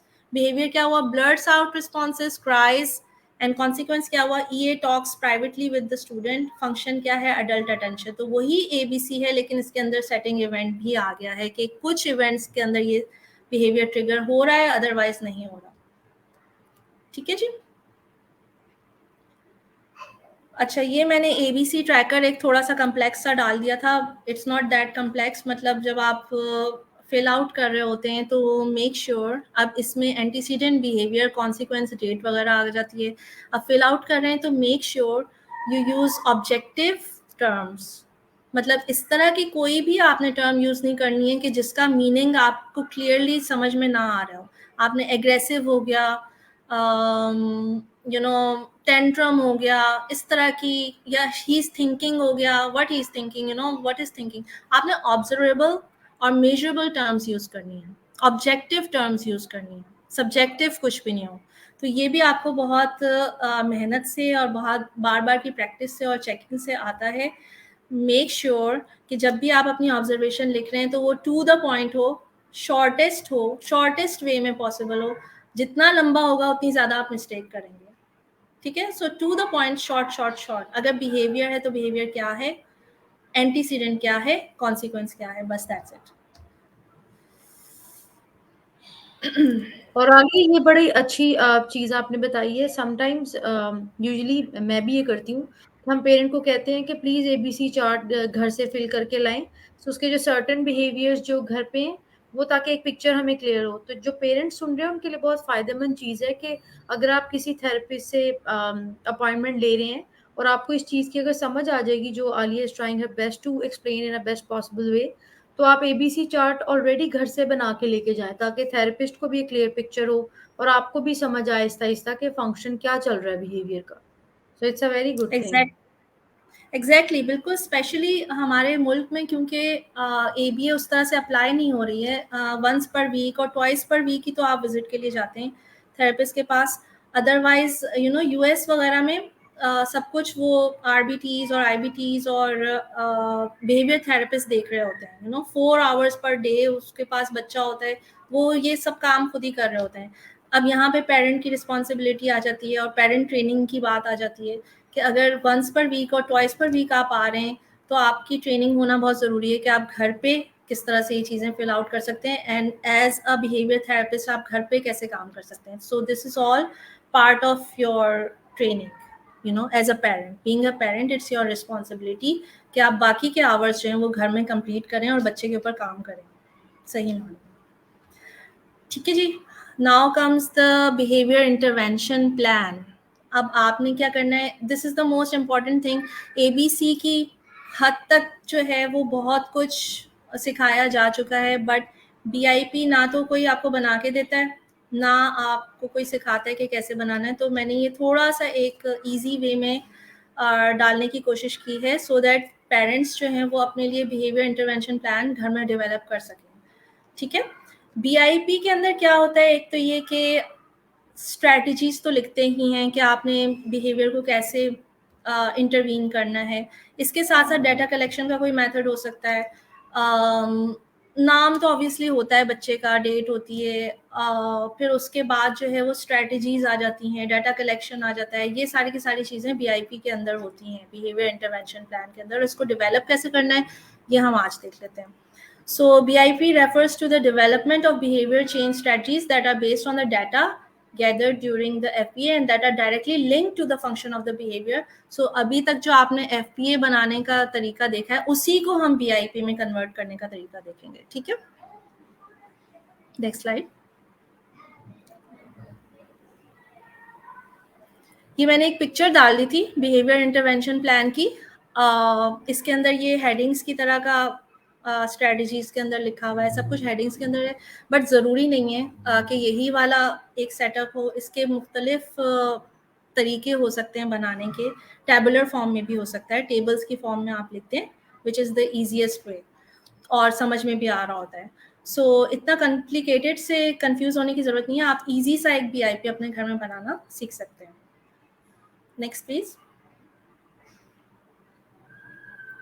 अब FPA के रिजल्ट्स को हम कैसे चेंज करेंगे, तो ये मैं आपको थोड़ा सा ब्रीफली बता दूं। वो ये कि जहाँ पे आपने लिखा था ना बिहेवियर, उसके रिप्लेसमेंट बिहेवियर आपने वहीं पे लिख देना है, ठीक है। जो आपकी ABC शीट थी उसकी जगह पे आपने बिहेवियर क्या सिखाना है, यानी कि अगर वो क्राइंग कर रहा है तो उसकी जगह पे क्या होना चाहिए, आप यहाँ पे अपने आप को सोचना शुरू करें और वहाँ आप लिखते हैं, ठीक है। एंटीसीडेंट है, कौन सा एंटीसीडेंट ट्रिगर कर रहा है, उसको हम मैनिपुलेट कैसे कर सकते हैं, आप एंटीसीडेंट के कॉलम में चेंज करके लिखते हैं। कॉन्सिक्वेंस को लिंक कर दें नए वाले बिहेवियर के साथ, ठीक है। रिप्लेस करना है ना आपने बिहेवियर को, तो जो आपने डिफरेंट बिहेवियर बच्चे को सिखाना है, instead of this do this, उसके साथ आप कॉन्सिक्वेंस को लिंक करना है। अगर सेटिंग इवेंट था तो सेटिंग इवेंट को आपने कैसे वो किया, मैनिपुलेट किया, कैसे चेंज किया, सेटिंग इवेंट के कॉलम में आप वो अपनी स्ट्रेटजी लिखते हैं, तो आपका BIP कंप्लीट हो जाएगा। तो इसके कुछ क्रिटिकल फीचर्स हैं, वो मैं आपको बता देती हूँ। रिप्लेसमेंट है, replace the problem behaviour by teaching a socially acceptable efficient behaviour that allows the student to obtain the pay off function, ठीक है। सो फॉर एग्जाम्पल बच्चा जो है वो क्राइंग कर रहा था, उसकी जगह पे क्या क्या रिप्लेसमेंट हो सकती है और बच्चे क्या करते हैं, आपने उसको देख के एक रिप्लेसमेंट बिहेवियर बनाना है। और रिप्लेसमेंट बिहेवियर ज़रूरी नहीं है कि बच्चे को आता हो, आपने उसको टीच करना होता है फर्स्ट ऑफ ऑल, ठीक है। For example it could B complex, जैसे बच्चा कर रहा है, हमिंग कर रहा है, ये उसका प्रॉब्लम बिहेवियर है। इसकी रिप्लेसमेंट क्या हो सकती है, कन्वर्सेशन करना, बट कन्वर्सेशन करना बच्चे को नहीं आती, you know, it's very difficult. तो पहले आपको कन्वर्सेशन टीच करनी होगी बच्चे को, तब आप उसको हमिंग की जगह पे ला सकते हैं। टीच कैसे करेंगे, प्रॉम्प्टिंग के थ्रू आप उसको शेपिंग करेंगे इस बिहेवियर की। शेपिंग इसके बेबी स्टेप्स में टीच करना, छोटे छोटे स्टेप्स में टीच करना। अगर उसको कन्वर्सेशन नहीं आती तो वो एक आध कोई वर्ड बोल दे, वर्ड नहीं आता तो साइन कर दे, पेक्स दे दे, व्हाटएवर, ठीक है। तो आप कन्वर्सेशन के तक पहुंचने के लिए भी आपको बेबी स्टेप्स में काम करना पड़ेगा, छोटे छोटे स्टेप्स में, ठीक है। सो इसमें टीचिंग का कंपोनेंट जो है वो मस्ट है, आपने सिखाना कैसे है replacement behaviour. Then comes prevent the problem behaviour. Problem behaviour को आपने रोकना है by directly addressing the triggers and prompting replacement behaviors based on the function of behavior. So prevent कैसे कर सकते हैं, प्रॉब्लम बिहेवियर को होने से पहले आपकी प्रिवेंशन स्ट्रेटजीज आ सकती हैं। आप पहले बच्चे को बताना शुरू कर दें, प्रॉम्प्टिंग करना शुरू कर दें, बेटा अगर आपको अटेंशन चाहिए आप हाथ खड़ा करते रहना, ठीक है, ड्यूरिंग द क्लास आप हाथ खड़ा कर लेना, एक्सक्यूज मी कह लेना, उसको पहले से बताना शुरू कर दें। That would be a preventive measure, सही। और उसके फंक्शन को एड्रेस करता हो, फंक्शन की बेसिस पे ही एंटीसीडेंट काम कर रहा होता है ना, तो प्रिवेंशन में ये सारी की सारी चीज़ें आ जाती हैं। फंक्शन से रिलेटेड हो एंटीसीडेंट बिहेवियर जो आप प्रिवेंट कर रहे हैं, जो भी प्रिवेंशन स्ट्रेटजी है। फॉर एग्जाम्पल इसको मैं थोड़ा सा और एक्सप्लेन कर दूं, जैसे फंक्शन है अटेंशन, ठीक है, तो उसकी प्रिवेंशन स्ट्रेटजी क्या हो सकती है एंटीसीडेंट के अंदर, आप बच्चे को अच्छे काम के ऊपर बहुत ज़्यादा अटेंशन दें, आप बच्चे को थोड़ी थोड़ी देर बाद अटेंशन दें ताकि उसको नीड ही ना हो कि उसको अटेंशन चाहिए, यू नो अटेंशन के लिए वो रोता रहे, इससे बेहतर कि आप पहले पहले उसको अटेंशन देना शुरू कर दें। तो अटेंशन से लिंक कर दिया आपने एंटीसीडेंट को, ठीक है जी। इसी तरह से अगर बिहेवियर है एस्केप, आप मैथ प्रॉब्लम आ गई है, बच्चे के पास एक बहुत बड़ी सी एक आपने वर्कशीट रख दी है, ठीक है, तो एज अ रिजल्ट बच्चा एस्केप ही करेगा ना। तो उसका प्रिवेंटिव मेजर क्या हो सकता है, आप उस मैथ प्रॉब्लम को थोड़ा इजी कर दें, इजी करके सिखा दें, उसको सिंप्लीफाई कर दें, उसको कलरफुल कर दें, वट तो एस्केप से आपने रिलेट कर दिया एंटीसीडेंट स्ट्रेटेजी को, प्रिवेंटिव मेजर्स को। इस चीज का यहाँ पे ये मतलब है। Then what happens, reinforce replacement of the desired behaviour, ठीक है। सो डिजायर्ड बिहेवियर जो है, जो आपने रिप्लेसमेंट बिहेवियर यानी कि जो आपने डिफरेंट बिहेवियर बच्चे को सिखाना है, क्राइंग की जगह बेटा कुछ और करो, ठीक है, क्राइंग की जगह आप मुझे जो है ना बताओ कि क्या बात है, उसको रीइंफोर्स करना है, उस बताने को रीइंफोर्स करना है, ठीक है, बेस्ड ऑन फंक्शन पे ऑफ फॉर द स्टूडेंट। तो आपने क्राइंग की रीइंफोर्समेंट को रोकना है और आपने बोलने की रीइंफोर्समेंट को रीइंफोर्स करना है। दैट मीन्स दैट तो हर चीज को जो ना आप अपने माइंड में एग्जाम्पल्स के थ्रू समझना शुरू कर दें। इस चीज को अप्लाई करने के लिए जरूरी है कि आप एग्जाम्पल्स अपने माइंड में लाएं कि हाँ इसका ये मतलब है, इसको ये होता है, फिर उससे आप प्रैक्टिस करें। फिर क्या है, redirect the problem behaviour by quickly and effectively redirecting student to the replacement behaviour. जैसे ही आपने देखा प्रॉब्लम बिहेवियर हो रहा है, होने वाला है, ट्रिगर हो रहा है, आपको पता चल जाता है ना कि बच्चा अब ये करेगा, करने वाला है, यू नो, या फिर अगर नहीं भी पता चला, आपने देखा ये बिहेवियर स्टार्ट हो गया, फौरन फौरन फौरन उसको रीडायरेक्ट करें, ठीक है, और उसको रिप्लेसमेंट बिहेवियर की तरफ ले जाए। कोशिश करें कि वो हो ही नहीं, अगर हो भी गया है तो भी आप उसको बहुत ज्यादा देर तक अगर नहीं होने देंगे। फिर इसके बाद क्या है, minimise the reinforcement by ensuring that problem behaviour do not pay off for the student, that is does not result in the function of the behaviour. तो मेक श्योर कि जो प्रॉब्लम बिहेवियर है उस पर तो आपने उसको रीइंफोर्समेंट देनी ही नहीं है। बच्चे ने रोना शुरू कर दिया, आपने उसको चुप कराने के लिए टॉफी दे दिया, एज अ रिजल्ट वो नेक्स्ट टाइम रोना सीख जाएगा, तो ये आपने बिल्कुल नहीं करना है, ठीक है। रीडायरेक्ट करें कुछ इफेक्टिवली किसी और चीज के ऊपर, और उसके ऊपर रीइंफोर्समेंट आप रोक दें उस गलत बिहेवियर। अच्छा ठीक है, आलिया, यहाँ पे मेरा एक क्वेश्चन है, सॉरी, जी एक क्वेश्चन है कि अक्सर ऐसे ट्रिगर्स होते हैं जिनको आप प्रिवेंट नहीं कर सकते, फिर उन सिचुएशंस में आप कैसे कैटर करोगे? जैसे आपने एग्जांपल दी थी कि अगर एक बच्चा है वो किसी एडल्ट के साथ काम नहीं करना चाह रहा, लेकिन हमें सोशलाइजेशन के लिए, डेली इंटरेक्शन के लिए लोगों से मिलना पड़ता है, तो ऐसी सिचुएशंस को फिर पेरेंट्स कैसे हैंडल कर सकते हैं अगर जनरल सिचुएशन ऐसी बन जाती है तो? या फिर कोई सेंसरी ऐसा इनपुट है, कहीं आप गए हो, आप अपने घर में तो एक कंट्रोल्ड एनवायरनमेंट में तो ट्रिगर्स कंट्रोल कर सकते हो, लेकिन किसी बाहर एनवायरनमेंट में जहाँ पे बच्चे का सेफ जोन नहीं है, तो उस सिनेरियो में फिर क्या किया जाए? जी, बहुत अच्छा क्वेश्चन है। तो इसके लिए आप यही करते हैं, टीचिंग के अंदर ये चीज आ जाती है, ठीक है। ABA is all about baby steps, छोटे छोटे स्टेप्स में बच्चे को छोटा छोटा छोटा छोटा करके आदि बनाना। अगर वो सोशली ऑकवर्ड है, उसको नहीं अच्छा लगता, तो आप थोड़ा थोड़ा उसको करके सिखाते हैं, लाइक सम पर्सन थोड़ा सा मम्मा के साथ, अच्छा अब थोड़ा सा ये भी आ गया है, 5 मिनट के लिए नहीं तो 1 मिनट के लिए टॉलरेट कर लो, 1 मिनट के लिए नहीं तो 5 सेकंड के लिए टॉलरेट कर लो किसी को, बेबी स्टेप्स। बच्चे की अपनी परफॉर्मेंस के ऊपर लेके आप बेबी स्टेप्स में स्टार्ट कर देते हैं। अगर आप बहुत बड़ी गैदरिंग में एकदम से बच्चे को ले जाएंगे तो वो प्रॉब्लम बिहेवियर वर्स हो जाएगा। इंस्टेड आप कंट्रोल्ड एनवायरनमेंट में ही ले जाएं। आप सबसे पहले तो थेरेपी सेशन में ले जाएं, वहां पे ये बच्चा थेरेपिस्ट के साथ, ऑब्वियसली थेरेपिस्ट ट्रेंड होते हैं, ठीक है, तो वो बच्चे को ट्रेन कर लेंगे अपने साथ। फिर ये कि थेरेपिस्ट के साथ और थेरेपिस्ट इंक्लूड हो जाएं, फिर ये कि टीचर इंक्लूड हो गई, फिर ये कि कोई फैमिली फ्रेंड इंक्लूड हो गया, कोई सिबलिंग इंक्लूड हो गया। आहिस्ता आहिस्ता करके बेबी स्टेप्स के साथ बच्चों को स्टार्ट करते हैं सिखाना, और बच्चे कर भी लेते हैं। और बेबी स्टेप्स को रीइंफोर्स करना बहुत ज़रूरी है कि शाबाश, यानी कि उसकी एक नेचुरल मोटिवेशन तो वहाँ नहीं है, वो आपको क्रिएट करनी पड़ेगी। ऑटिस्टिक बच्चे को आप बोले शाबाश, गुड बॉय, ज़रूरी नहीं है कि वो उसके लिए रीइंफोर्समेंट हो। आम बच्चा तो बड़ा खुश होता है ना, मामा ने मुझे शाबाश बोल दिया, मामा मुझे खुश होके देख रही हैं, ठीक है ना। लेकिन ऑटिस्टिक बच्चे के लिए ज़रूरी नहीं है कि वो रीइंफोर्सिंग हो, इसलिए वो लर्न नहीं करते हैं। सोशल होना ऑटिस्टिक बच्चों के लिए रीइंफोर्सिंग नहीं है, तो वो नहीं होंगे रीइंफोर्स। तो आपको ये देखना पड़ेगा कि वो एनवायरनमेंट उसके लिए कैसे रीइंफोर्सिंग बनाई जा सकती है, वो पर्सन कैसे रीइंफोर्सिंग बना सकते हैं। अगर थेरेपिस्ट है तो उसको अपने आप को रीइंफोर्समेंट के साथ पेयर अप करना पड़ेगा, बहुत सारी रीइंफोर्समेंट अपने साथ रखे वो, ठीक है ना। अगर बच्चे का कोई फेवरेट टॉय है वो उसके हाथ में हो तो बच्चा खुशी खुशी आ जाएगा, फिर वो उसके साथ खेलना शुरू कर दे। या कोई फेवरेट फूड है वो उसके हाथ में हो, ये दो, इधर इधर आओ, मैं तुम्हें खिलाती हूँ, तो फिर वो आ जाएगा, मोस्ट प्रोबेबली। सो सेफ जोन में आना बच्चे को फील करने के लिए जरूरी है कि उसकी रीइंफोर्समेंट वहां पे मौजूद हो।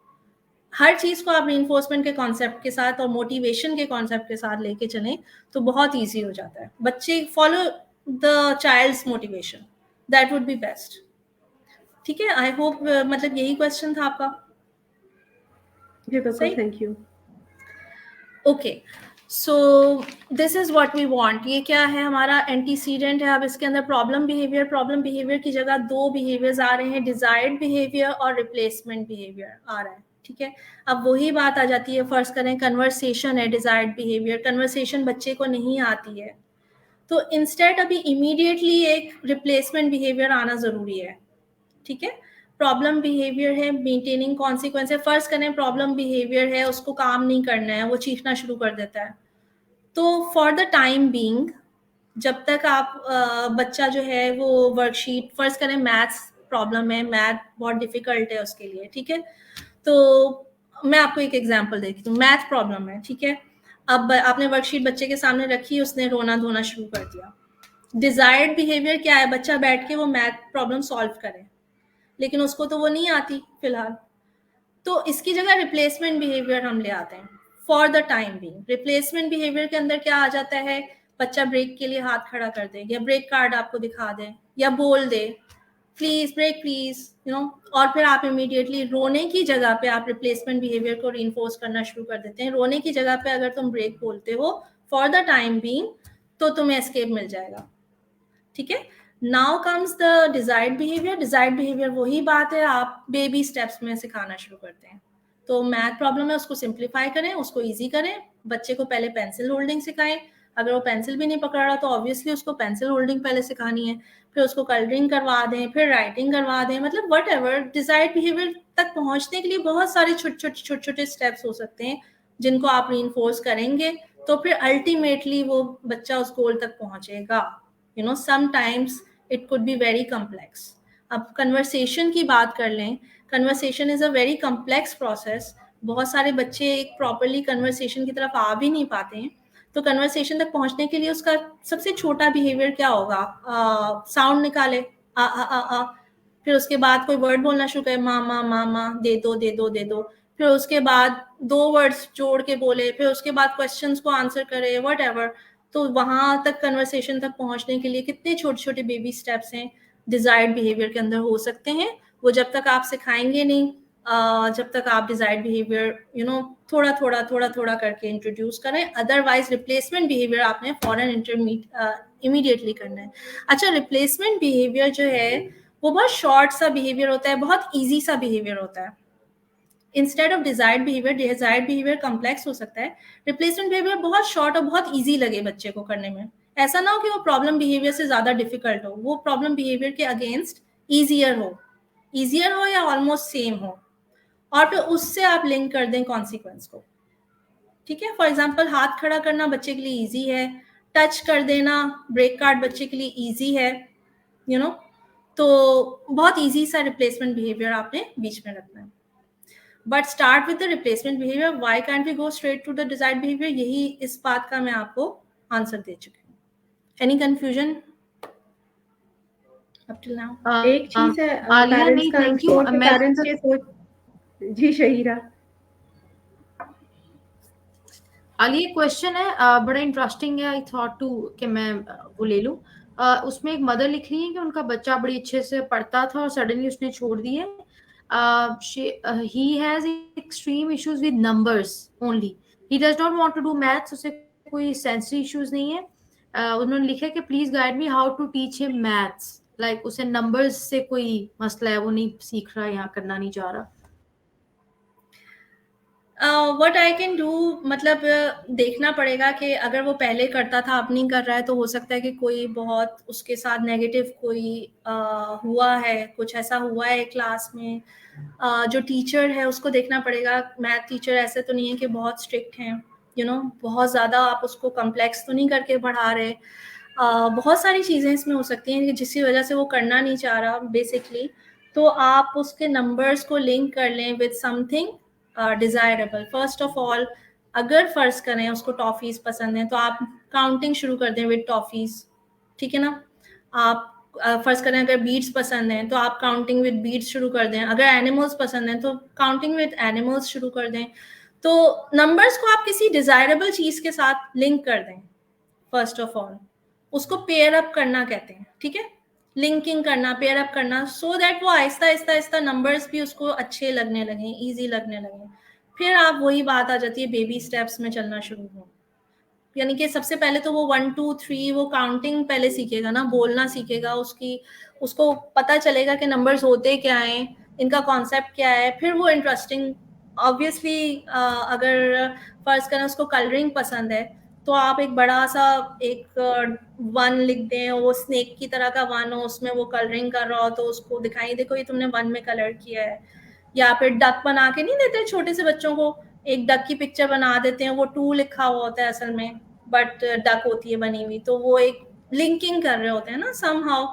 फिर अगर फर्ज करें पोएम्स पसंद हैं, तो पोएम्स के फॉर्म में उसको नंबर्स सिखाना शुरू कर दें। तो इस तरह से मोटिवेशन बच्चे की क्रिएट करना। आई वुड अगेन से, अगर मोटिवेटेड नहीं है बच्चा तो नहीं करेगा, उसका इंटरेस्ट डेवलप नहीं है तो वो नहीं करेगा, और ये हर बच्चे पे अप्लाई होता है, सिर्फ ऑटिस्टिक और नहीं ये बल्कि। पॉसिबिलिटी हो सकती है ना कि कुछ बच्चों तो उनको डिसकैलकुलिया होता है, जिनके लिए मैथ्स एग्जैक्ट फिर ज़्यादा मुश्किल हो जाता है, और with the passage of time एक वक्त आता है कि मैथ्स कॉम्प्लेक्स भी होता जाता है। शुरू में जैसे नंबर्स अगर वो बच्चा कर रहा है या प्लस माइनस के सम्स भी हैं, लेकिन जहाँ पे वो सिंगल डिजिट के प्लस माइनस करता, फिर डबल डिजिट, फिर 4 5 डिजिट नंबर की एडिशंस आ जाती हैं, मल्टीप्लिकेशन डिविजन्स आ जाती हैं।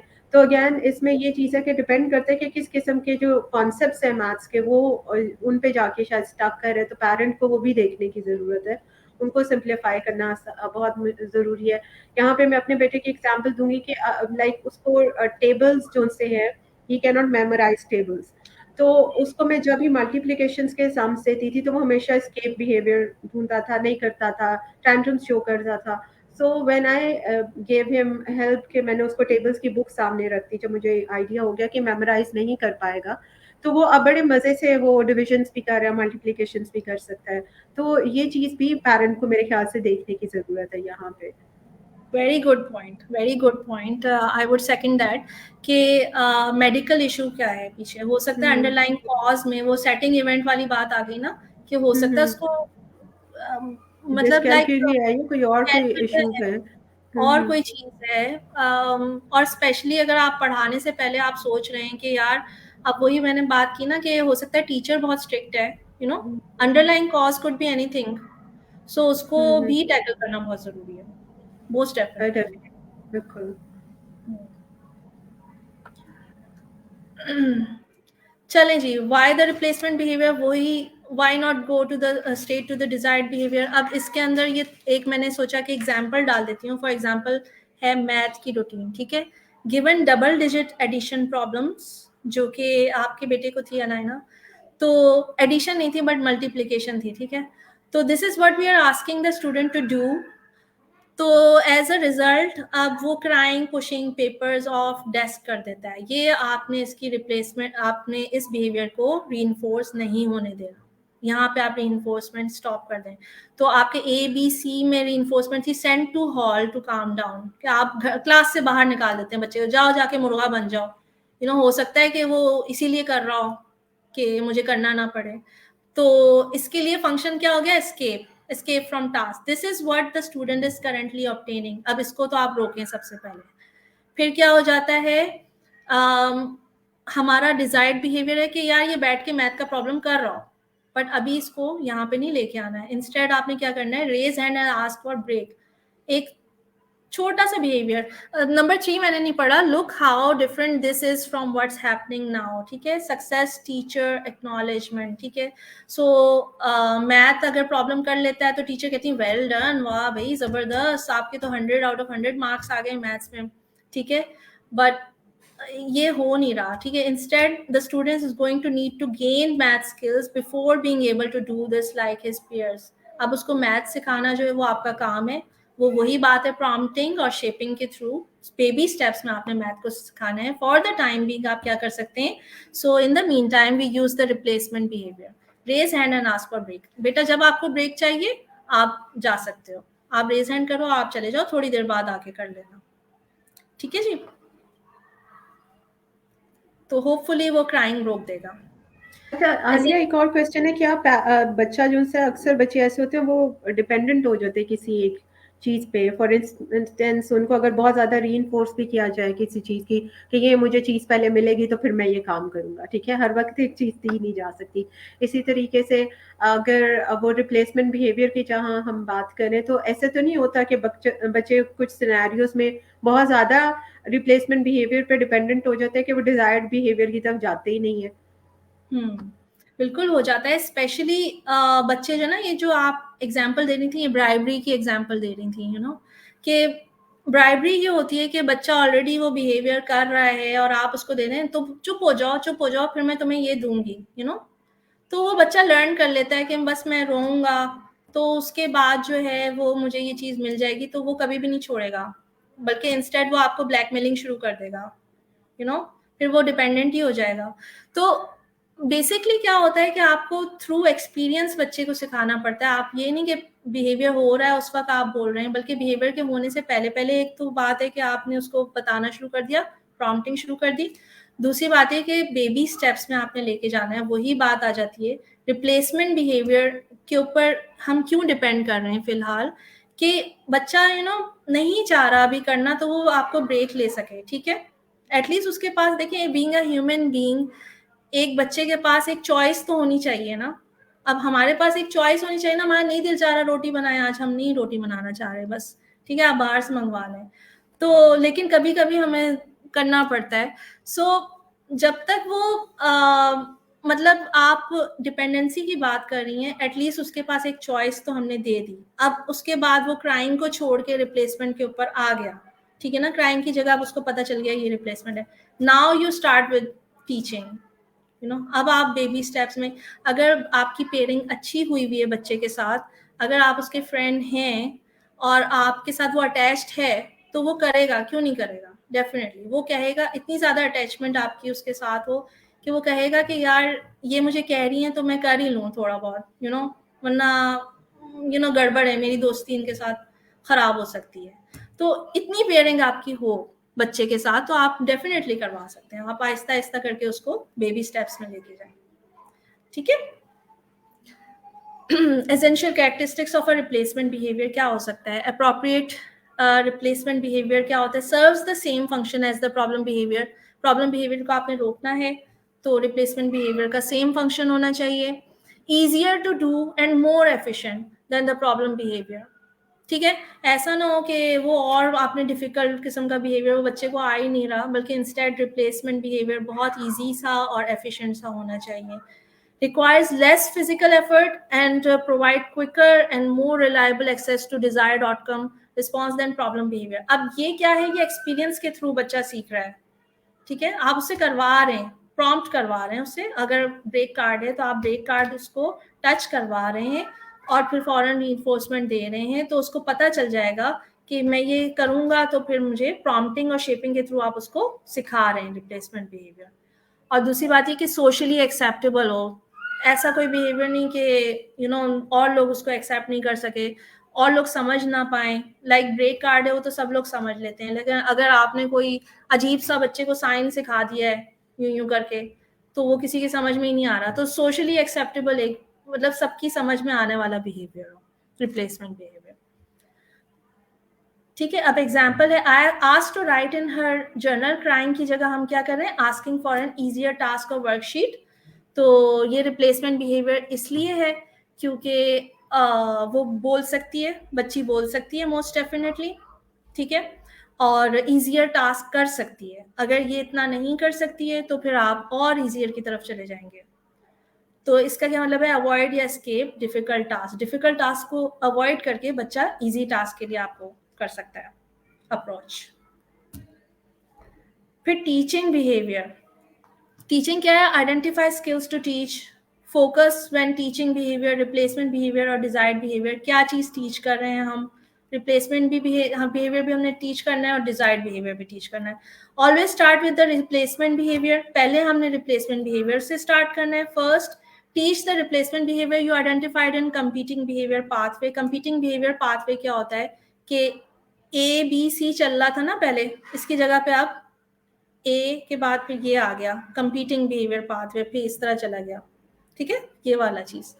Teaching review and practice regularly, bar bar teach करें, प्रैक्टिस करें। अब ऐसा नहीं है कि हमने यार, हम बच्चे को बता देते हैं ना, नॉर्मली हमारी हैबिट है कि हमने बच्चे को कहा बेटा ऐसे नहीं ऐसे करते हैं, ठीक है, बट उसकी प्रैक्टिस तो उसने की ही नहीं, उसको पता नहीं, क्योंकि वो ऑटिस्टिक बच्चा है, उसको समझने में उसको प्रैक्टिस की जरूरत है रेगुलरली, उसको रेगुलर होने की जरूरत है। ऑटिस्टिक बच्चे एक हैबिट बना लेते हैं, उस हैबिट को तोड़ने की जरूरत है, उसको बार बार एक चीज सिखानी पड़ती है।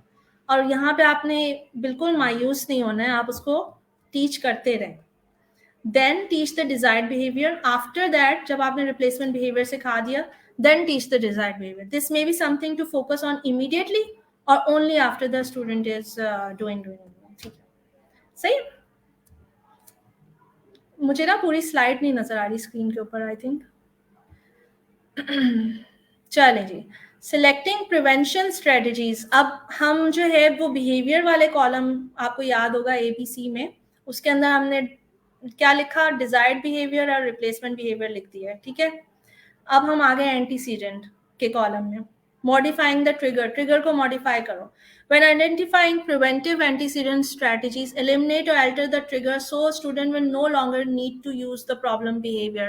तो जैसे मैंने पहले एग्जांपल दी थी, इजी वर्कशीट यूज करें, आप बहुत उसके कलरफुल सा कर दें, आप उसको हाईलाइट कर दें, प्रॉम्प्टिंग कर दें वहाँ पे। आप अगर अटेंशन के लिए कर रहा है तो अटेंशन बहुत ज़्यादा देना शुरू कर दें, पहले से ही अच्छे बिहेवियर पे अटेंशन देते रहें, सो दैट उसको पता हो कि मुझे प्रॉपर अटेंशन मिल रही है पेरेंट्स की तरफ से। The best antecedent modification directly address the identified antecedent, the function of the behaviour. ठीक है जी, ये वही चीज़ रिपीट हो रही है।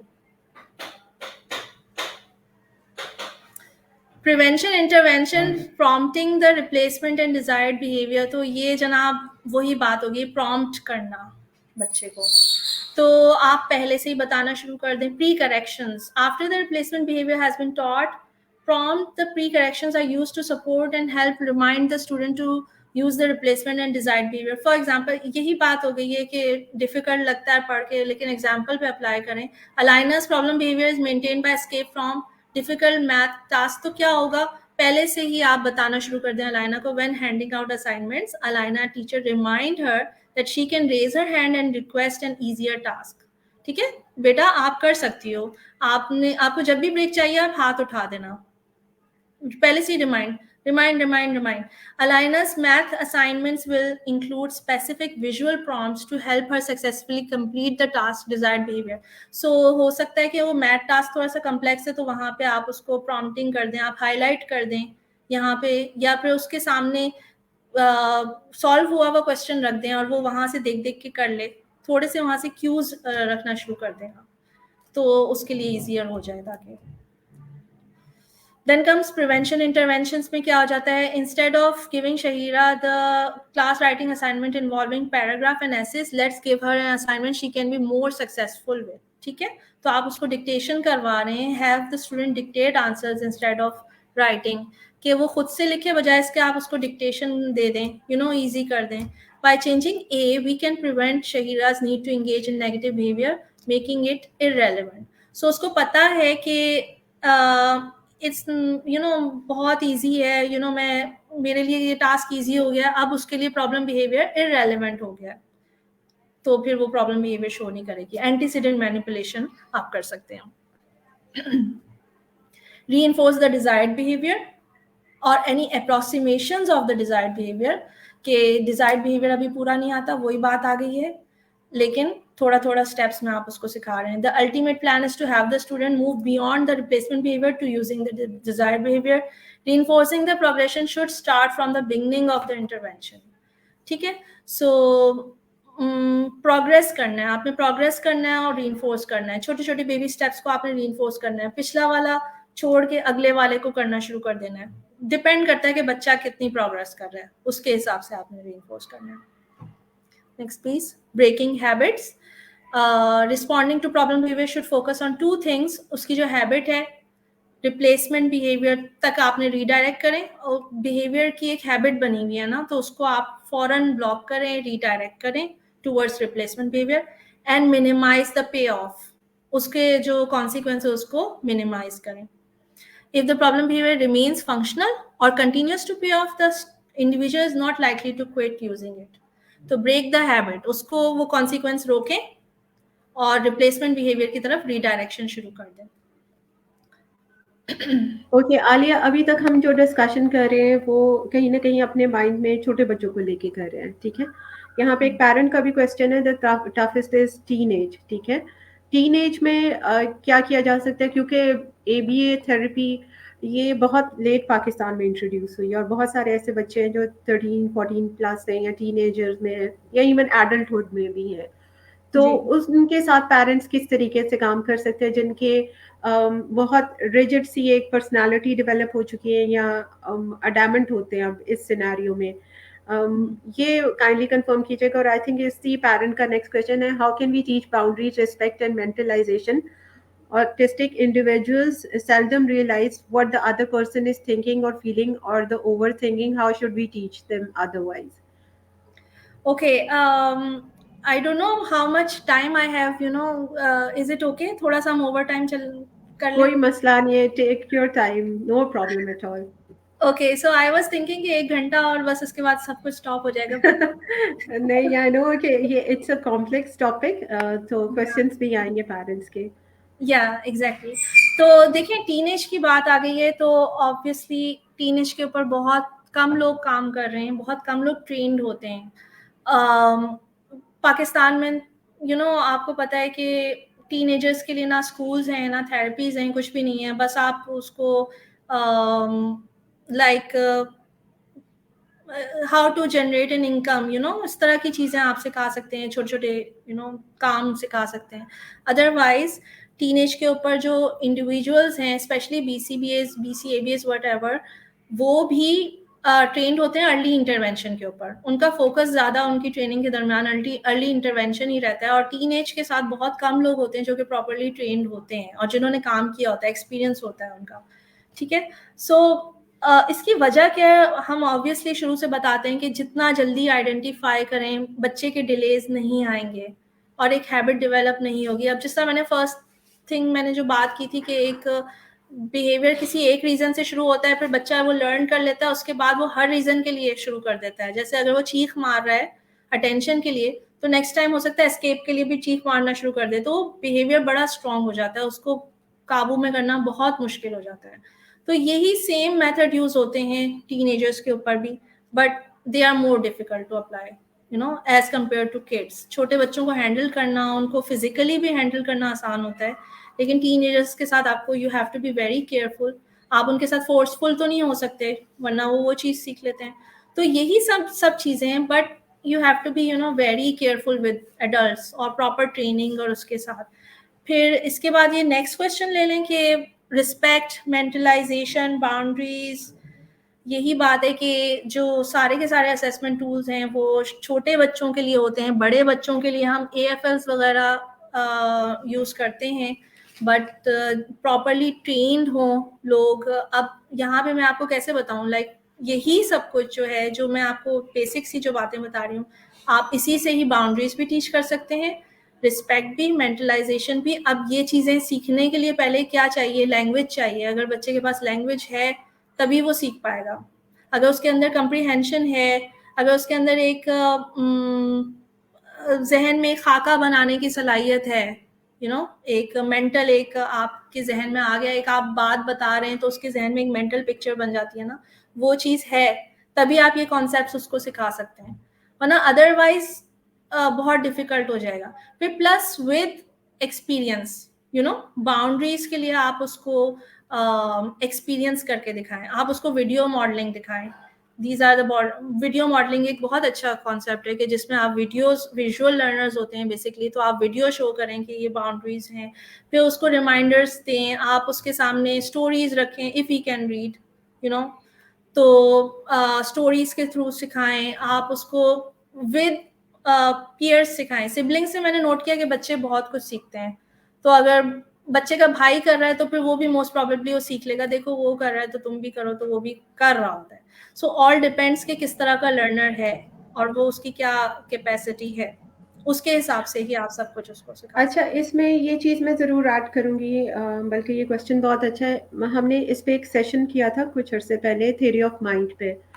हमारे पेरेंट्स, और जब भी हम ये थेरेपीज़ की तरफ लेके जाते हैं, ज़्यादातर उनके कंसर्न होते हैं बच्चा का बिहेवियर नहीं ठीक है तो बिहेवियर थेरेपी करवाएंगे, स्पीच नहीं आ रही स्पीच थेरेपी करवाएंगे, एकेडमिक्स में उनका फोकस होता है। लेकिन सबसे ज़्यादा जो मैंने पेरेंट्स में चीज़ नोटिस किया है जिसको वो इग्नोर करते हैं, एक तो वो थ्योरी ऑफ माइंड के बच्चा दूसरों के परसेप्शन से सोचे।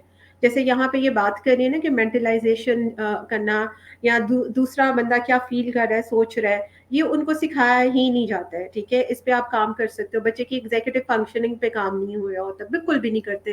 फिर प्री वोकेशनल स्किल्स, जो वोकेशनल स्किल्स होती हैं, ये 3 ऐसे, फिर एक यहाँ पे आ जाती है कॉग्निटिव बिहेवियर थेरेपी भी होती है, उसके लिए तो इंशाल्लाह we will are collecting data.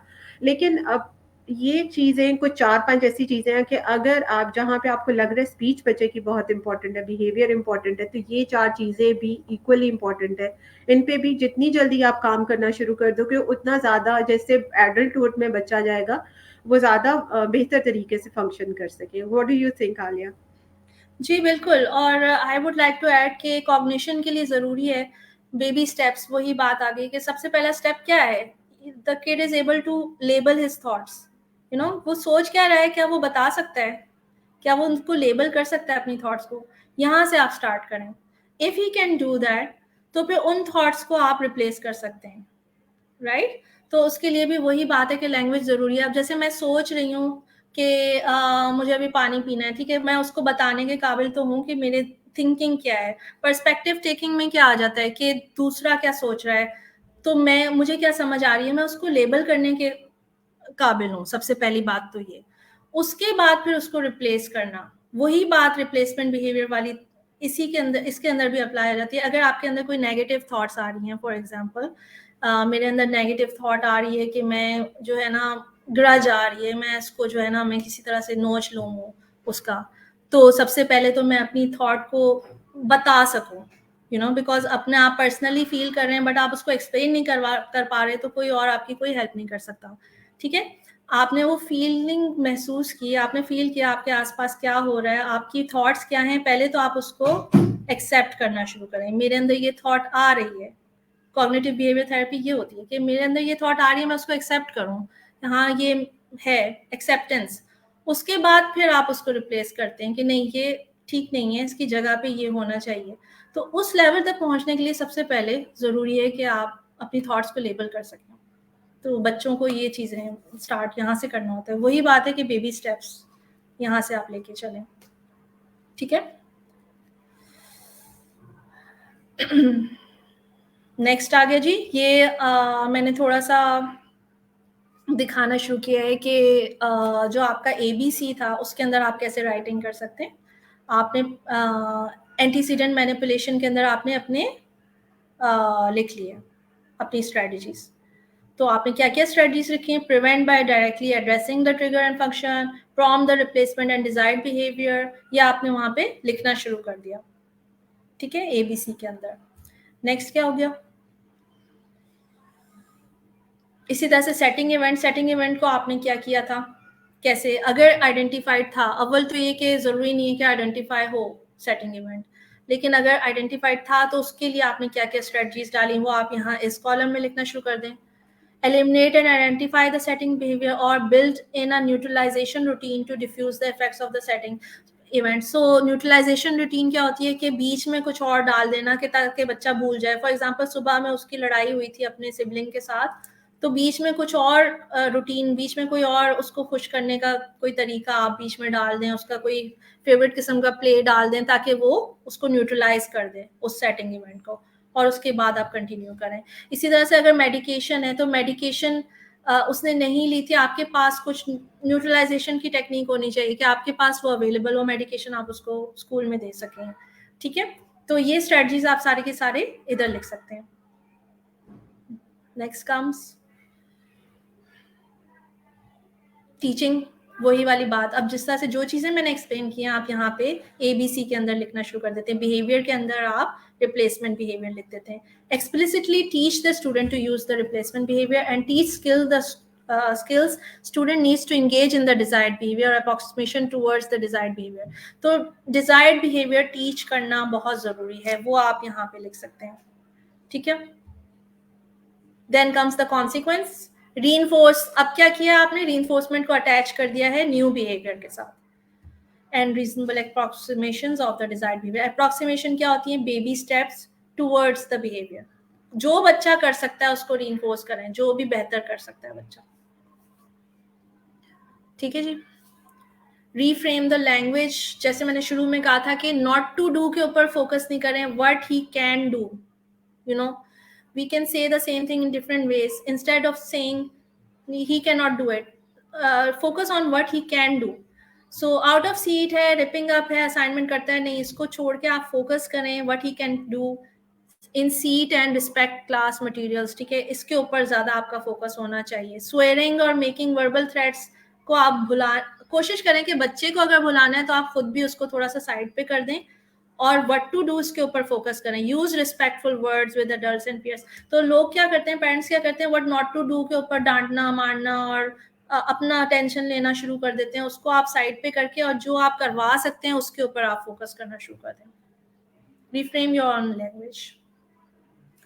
ठीक है, सो ये थोड़ा सा प्रॉब्लम बिहेवियर के ये वाला कॉलम है प्रॉब्लम बिहेवियर का, और दूसरा है व्हाट टू डू वाला बिहेवियर। डिस्ट्रप्टिव की जगह क्या कर सकते हैं, quiet, keep to self. Hitting और पोकिंग की जगह क्या कर सकते हैं, keeps hand and feet objects to yourself, यानी इसकी जगह क्या करना चाहिए ये आप सोचना शुरू करें, और दूसरे बच्चे क्या करते हैं तो वहां से आप आइडिया ले सकते हैं। येलिंग और स्टाफ को कॉलिंग नेम्स की जगह आप अप्रोप्रिएट और रिस्पेक्टफुल लैंग्वेज यूज करवा सकते हैं बच्चे से। डूडलिंग, स्टेयरिंग आउट, इधर उधर करने की जगह फोकस ऑन टास्क हो सकता है। व्हाट टू डू के ऊपर फोकस रखें अपना। Next please. अचीवेबल टारगेट होना चाहिए आपका, ऐसा नहीं हो कि आपने बहुत इतना डिफिकल्ट टारगेट रख दिया है। रीजनेबल एक्सपेक्टेशंस होनी चाहिए आपकी। आपकी एक्सपेक्टेशंस इतनी हाई नहीं करें कि बच्चा बेचारा ब्रेक ही हो जाए। अब ऑनेस्टली मैं अपनी एग्जांपल आज की दे देती हूँ कि इतना प्रेशर है मेरे बच्चों के ऊपर स्कूल का कि उन्होंने 60% रखे हुए हैं पासिंग मार्क्स, और उसके बाद फिर वो कहते हैं कि जो है आप जो है ना डिफिकल्ट तरीन पेपर 25 में से 21 बच्चे फेल कर दो। It's not reasonable. आप एवरेज देखें, आप देखें कि बच्चा कितना कर सकता है, इसके हिसाब से आप अपनी एक्सपेक्टेशन रखें। ठीक है, रीजनेबल टाइम फ्रेम रखें कि बच्चे को जो है ना थोड़ी थोड़ी देर बाद, ये नहीं कि आप ये सोच रहे हैं कि 1 घंटे तक बच्चा बैठ के काम करता रहे, ऐसा नहीं हो सकता। आप 5 मिनट रखें, आप 10 मिनट रखें, उसके बाद उसको ब्रेक दे दें, उसको रीइंफोर्समेंट दे दें, फिर उसके बाद दोबारा रीजनेबल अपनी टाइम फ्रेम्स रखें, बच्चे के हिसाब से रखें। वैल्यूड इंसेंटिव, रीइंफोर्समेंट जो है वो वैल्यूड होनी चाहिए बच्चे के लिए। आप समझ रहे हैं कि मैं हाँ शाबाश गुड बॉय बोलूंगी और वो जो है वो बच्चे के लिए वैल्यूएबल होगा, जरूरी नहीं है। उसका इंसेंटिव देखें कि क्या है इस वक्त, वो यूज करें। Next please. तो कॉन्सिक्वेंस स्ट्रेटजी में लास्ट वाला आ गया है, redirect the student to replacement behaviour. First sign of problem, जैसे ही आपको प्रॉब्लम बिहेवियर नजर आया आपने उसको रीडायरेक्ट करना है। Minimise the pay off for the problem behaviour, problem behaviour का कॉन्सिक्वेंस आपने करना। ठीक है, तो क्या है जनाब, लास्ट में एक रिव्यू आ जाता है। What are the 3 types of intervention strategies. Prevention हो जाती है, एंटीसीडेंट, टीचिंग हो जाती है, and consequence, reinforce and redirect. ये 3 मेन चीजें आज हम लोगों ने की हैं। बिहेवियर इंटरवेंशन प्लान के अंदर ये 3 चीजें होना बहुत जरूरी है। So this is the end. अल्हम्दुलिल्लाह। आई होप मैंने लाइक बहुत स्ट्रेच नहीं किया होगा और सब कुछ जहन के ऊपर से नहीं गुजरा होगा। नहीं, thank you so very much. ये काफ़ी टफ एक सब्जेक्ट है और आई एम श्योर कि पेरेंट्स जो से हैं से आज के सेशन से उन्हें काफ़ी ज़्यादा चीज़ें क्लियर हुई होंगी। अच्छा, साइमा नासिर के काफ़ी क्वेश्चंस हैं उनकी बेटी को लेके कि जो मैं उसका आपको बताती हूँ कि शी वांट्स टू से कि उनकी बेटी को अगर कोई चीज़ आती भी है तो वो नहीं करना चाहती और कुछ अग्रेसिव हो जाती है अगर उनको कोई काम कहा जाए उनकी बेटी को, तो किस तरीके से वो इन चीज़ों को टैकल कर सकती है। इसके अलावा टेबल्स वो मेमोराइज कर लेती है उनकी बेटी, लेकिन डॉजिंग टेबल्स में शायद वो नहीं परफॉर्म कर सकती। इसके लिए आप थोड़ी सी उनको सजेशंस कुछ देना चाहेंगी? जी, 2 चीज़ें हो गई। एक तो ये कि आता है और नहीं करती, और दूसरा ये कि वो परफ़ॉर्म ही नहीं कर सकती। आता है तो नहीं करती, तो इसका मतलब है कि उसको एस्केप मिल रहा है, तो फिर वो नहीं करती, उसको नहीं करना। उसके लिए ऑब्वियसली अगर मुझे कोई कहता है कि मुझे आता तो है, मैं सॉल्व करूँ अभी बैठ के मैथ का प्रॉब्लम, लेकिन मैं क्यों करूँ? I am not motivated enough. तो नहीं आता है लेकिन मैं नहीं करूंगी जब तक कि मेरी मोटिवेशन नहीं होगी। आम बच्चे की मोटिवेशन क्या होती है? हमारे अच्छे बच्चे, हमारे ग्रेड अच्छे आएंगे, टीचर शाबाश देंगी, पेरेंट्स विल फील प्राउड। लेकिन ऑटिस्टिक बच्चों के लिए ये चीज़ें मोटिवेटिंग नहीं होती हैं। आपको उसकी मोटिवेशन तलाश करनी पड़ती है, मसला ये है। और नहीं आता है तो फिर ऑब्वियस सी बात है कि उसको सिखाना है बेबी स्टेप्स के अंदर। तो ये these are two entirely different things. अच्छा, ये क्वेश्चन साइमा का ये है कि खुद काम करने का कहो तो बच्चा नाराज होता है। This is something I think हम लोगों ने अपने बच्चों को बहुत ज़्यादा, जैसे शहीरा भी बात कर रही थी कि लाइक हम लोग उनको बहुत शाहाना ट्रीटमेंट कहीं ना कहीं अब देना शुरू हो गया है। जिस तरह से पहले पेरेंट्स करवाते थे हमसे काम छोटी एज से ही, लेकिन अब शायद हमारे पास उतना वक्त नहीं होता, टाइम नहीं होता, हम खुद ही से उनके शू लेसेस बंद करना चाहेंगे, कपड़े हम कहेंगे जल्दी जल्दी पहनो, देर हो रही है, या खाना जल्दी से खाओ, नहीं खा रहा तो खुद ही पकड़ के उसे खाना खिलाना शुरू कर देते हैं। तो वो भी एक बहुत बड़ा फैक्टर बनता है। तो डेफिनेटली जहाँ पे बच्चे का बिहेवियर मैटर करता है, आप चाहते हो कि वो चेंज आए, पहले आपको अपने अंदर भी एज अ पेरेंट थोड़े से चेंजेस लाने की ज़रूरत होती है कि एग्जैक्टली। जस्ट ये सोच के कि बच्चा नाराज़ होगा तो आप अपने आप को उसकी चीज़ों के मुताबिक नहीं ढाल सकते। ये आलिया, आप भी इसमें एज अ प्रोफेशनल कुछ एड अप करना चाहोगे? जी बिल्कुल, आपने बिल्कुल सही एक्सप्लेन किया और बहुत अच्छा एक्सप्लेन किया। बॉडी लैंग्वेज आपकी बहुत मैटर करती है। बच्चे आपको रीड कर लेते हैं, उनको पता होता है कि आपको कैसे मैनिपुलेट करना है। ऑटिस्टिक बच्चों को आप ये नहीं समझे कि वो इंटेलिजेंट नहीं होते हैं, वो बहुत जल्दी पिकअप कर लेते हैं साइंस। तो उनको अपना बात मनवानी आती है अपने तरीके से। तो it's a higher level of intelligence what I personally think कि एक डिफरेंट तरह की इंटेलिजेंस होती है ना। तो आपकी बॉडी लैंग्वेज ऐसी होनी चाहिए कि आप फर्म हैं, आपने करवाना ही करवाना है, और अगर नहीं कर रहा है तो आप उसको एस्केप प्रोवाइड नहीं करेंगे। आप बार बार प्रेजेंट करें उसको, यहाँ से इस साइड से नहीं तो इस साइड से, इस साइड से नहीं इस साइड से, करना ही करना है बेटा तुमने, एस्केप प्रोवाइड नहीं करें। Start with very small. और यही बात है कि एस्केप के लिए आप उसको एक प्रॉपर बिहेवियर दें। अगर नहीं देना है, that totally depends on you. आप अगर आप चाह रहे हैं कि वो करे तो फिर आप उससे करवाएं। आपने एक डिमांड उससे की है तो उसको फॉलो थ्रू जरूर करवाएं। ये चीज़ है, पेरेंट्स यहाँ पे गलती करते हैं। Thank you so much. Shahira, do you have any questions? इसमें कुछ ऐड करना चाहूंगी कि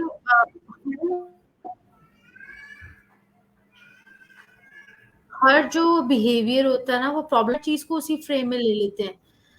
तो ये जो भी इन्होंने लिखा है कि उनसे खुद से काम दे तो नाराज हो जाती है, मुझे अभी तक मेरी अम्मी काम दे तो मैं भी नाराज हो जाती हूँ। सो हर बिहेवियर प्रॉब्लमेटिक नहीं होता। अपने बच्चों को एक एक नॉर्मल इंसान की तरह लिया करें। मुझे एक बार एक पेरेंट कहते हैं आज तो मेरे बच्चे ने हद कर दिया, आई वाज एक्सपेक्टिंग पता नहीं क्या कर दिया, एंड शी सेड ये टांगे ऊपर करके सोफे पे लेटा रहा सारा दिन। तो वो तो हम भी करते हैं, लाइक अपने आप को रिलैक्स करने के लिए, स्ट्रेच करने के लिए। तो for the audience, not every behaviour is problematic. अब वो बच्चा चीख भी मार दे due to any emergency situation, तो वो प्रॉब्लमेटिक बिहेवियर के जुमरे में आपने सब कुछ नहीं डालना होता। ये भी एक बहुत इंपॉर्टेंट पॉइंट है। Very valid point. और यही है, ये थिन लाइन होती है ना, इसको आइडेंटिफाई करना पेरेंट्स के लिए बहुत जरूरी है कि क्या वाकई प्रॉब्लम बिहेवियर है और क्या ऐसे हैं बिहेवियर जो बस वो वक्त या टेंट्रम है, टेंट्रम और मेल्टडाउन में भी कई दफा पेरेंट्स डिफरेंशिएट नहीं कर सकते, तो you have to focus on those things as well. Any last words, Alia? Would you like to say something else? बस I would just like to say कि आई होप कि आज की प्रेजेंटेशन आप लोगों के लिए थोड़ी कारआमद हुई होगी, एंड दुआओं में याद रखिएगा अगर किसी के फ़ायदा हो गया हो. और Thank you so very much. बिल्कुल. Thank you so much. बस यही मैं अच्छा आलिया, इसके अलावा I just wanted to ask कि CEU के बारे में हमारी डिस्कशन हो रही थी, थोड़ा सा उसको भी एक्सप्लेन कर दें ताकि हमारे पेरेंट्स का एक जैसे है ना, they know what is that. और फिर इंशाल्लाह फ्यूचर में हम चाहेंगे कि उस पर भी आपके साथ कोई ना कोई एक सेशन या जी. वर्कशॉप वगैरह रखें. जी एग्जैक्टली. CEUs ये होते हैं कि शॉर्ट ट्रेनिंग्स होते हैं. वी आर अल्हम्दुलिल्लाह CEU providers for IBAO credential. तो CEUs बेसिकली उनको चाहिए होते हैं जो कि IBTs हैं या IBAs हैं. शॉर्टर ट्रेनिंग जिस तरह आज ये हुई है ना, इसमें आपको कुछ लर्न करने को मिला होगा. तो इस तरह की ट्रेनिंग के साथ आपको सर्टिफिकेट अगर मिल रहे हो तो those will be CEUs. It's nothing like very different. बस ये कि shorter training, those kind of stuff. Okay, तो ठीक है. ये और parents इंशाल्लाह, हाँ जी, के लिए नहीं होते हैं, बट थेरेपिस्ट के लिए यूजफुल होते हैं. Absolutely. Because because we were discussing this thing कि बहुत सारे ऐसे प्रोफेशनल्स हैं जिनको अपने आप को थोड़ा सा अपग्रेड करने की ज़रूरत है, और अक्सर लोग कांटेक्ट कर हमें कि अच्छा कौन सी ऐसी सर्टिफिकेशन या मैं ट्रेनिंग ले सकता हूँ, मैंने साइकोलॉजी पढ़ा था, मैंने कुछ ऐसी चीज़ें पढ़ी थी, लेकिन फर्दर मैं क्या कर सकता हूँ. तो if you have any questions regarding that, specially for the therapist and all, तो आप फिर आलिया को कांटेक्ट कर सकते हैं, वो आपको गाइड कर देंगे. Anyways, ji. thank you so very much once again. Inshallah, see you some other day with another topic. Take care, everyone. Allah Hafiz. Thank